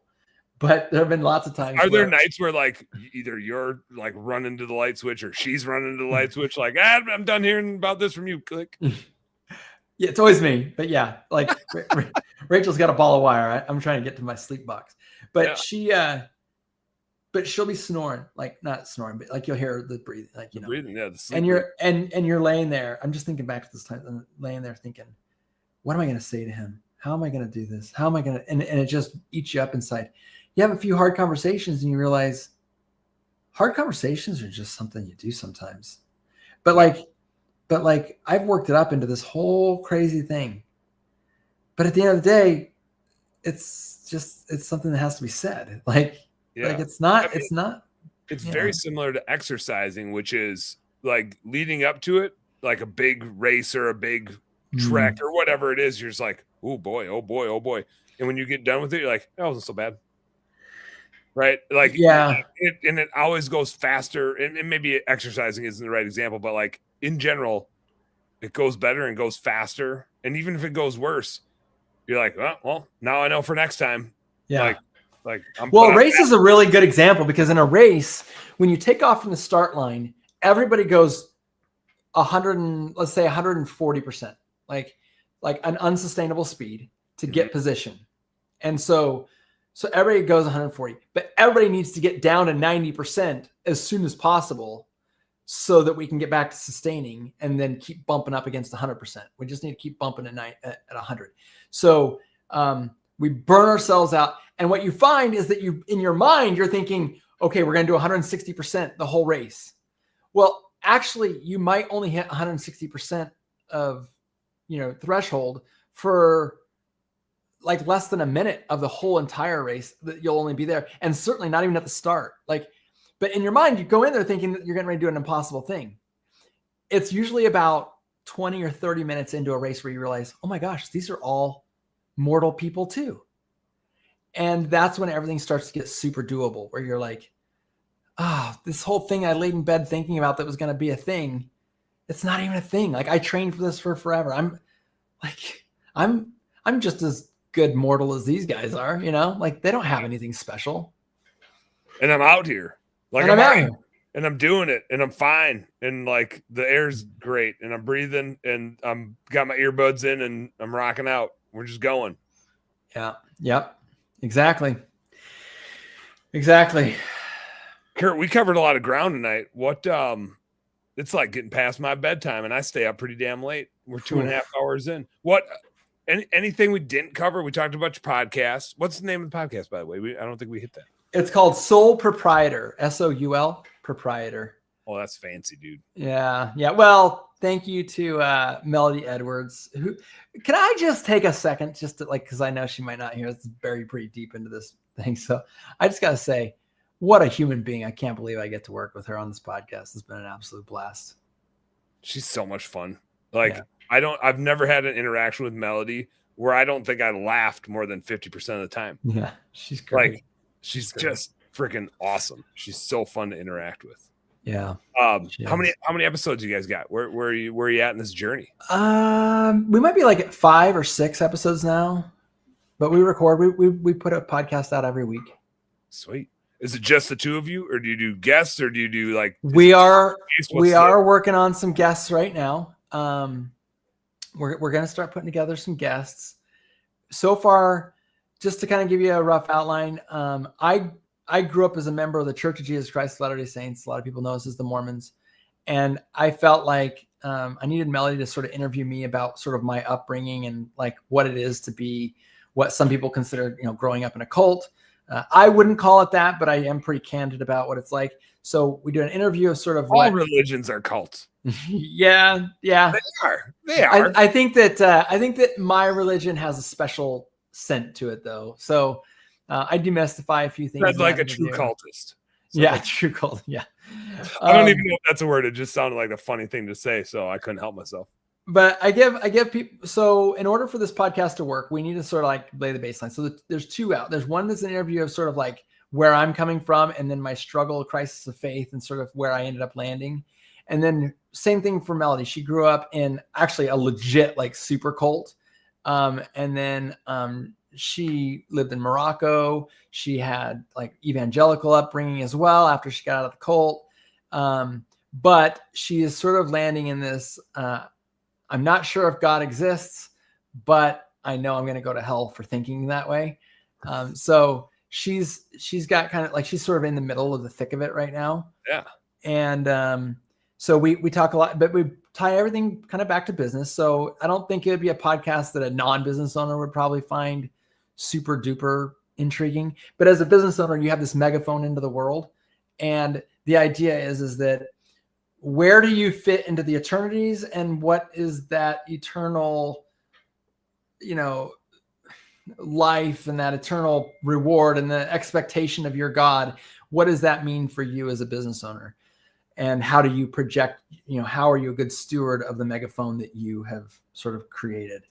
So it is interesting. And we've gone through things like how to sell in your business without selling your soul. And what is the term, it's just business. How do we bring that back on ourselves? And there's a few other, kind of interesting podcasts. But now it's getting to the point where we have some pretty deep stuff to get into. And some of that stuff is going to require bringing in some other business owners who might give us more perspective. For example, I think that, a Muslim coming in and sort of bringing their perspective. Hindu is another one that I've got my eye on that I need to bring in. I have my favorite atheist that I want to bring in. We'll see if we can get him in. Whenever we can get him. Yeah. So there's a few of those. And then there's obviously like, everyone knows Josh Latimer. So Josh Latimer is, he's one that will challenge Melody, and I have our own little echo chamber of this whole, like I was saying earlier, like if my business is good enough, people will just find me, where I think Josh Latimer will challenge us really hard on that one. And we want that sort of thing. So the podcast is a lot of like, well, I think this, but I know that's not right. Like let's uncover that. And so, yeah. Awesome. I'm digging it. I love it. Yeah. Well, feel free to like and subscribe for more information like this. Booyah. Curt, man, thanks for this. We're pushing like records with this podcast. We're up there. Sorry, man. We went the distance. No, this is it. This is the whole point of this podcast, is that it's open-ended. We're going to go wherever we want to go.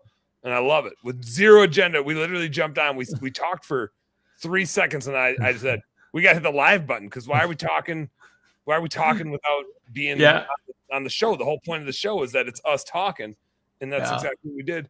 And I think we crushed it. Yeah, it was fun, man. I really appreciate you taking the time to reach out to me and to do this. Heck yeah, anytime. I got to check out your podcast. I'm excited to scope it out and see what you guys got going on. Sweet, man. All right. Any closing comments? Any closing words for the business nerds? No, I think I've said enough. Just want to say thanks. Thank you so much. I don't get out to talk to my buddy Dan nearly enough. So this has been an absolute joy. Likewise. We'll do it again soon. Okay. Sounds good. All right, Curt. Have a good night, man. All right, appreciate it. I'll see you. Business nerds, you guys know what to do. Work smarter and harder. Go earn some pride. Go run up a mountain, run back down it, bike 100 miles, go do Grand Canyon down and back, or whatever it is that you do. But do hard stuff and enjoy it. It's super fun, and you'll be better for it. Nighty night.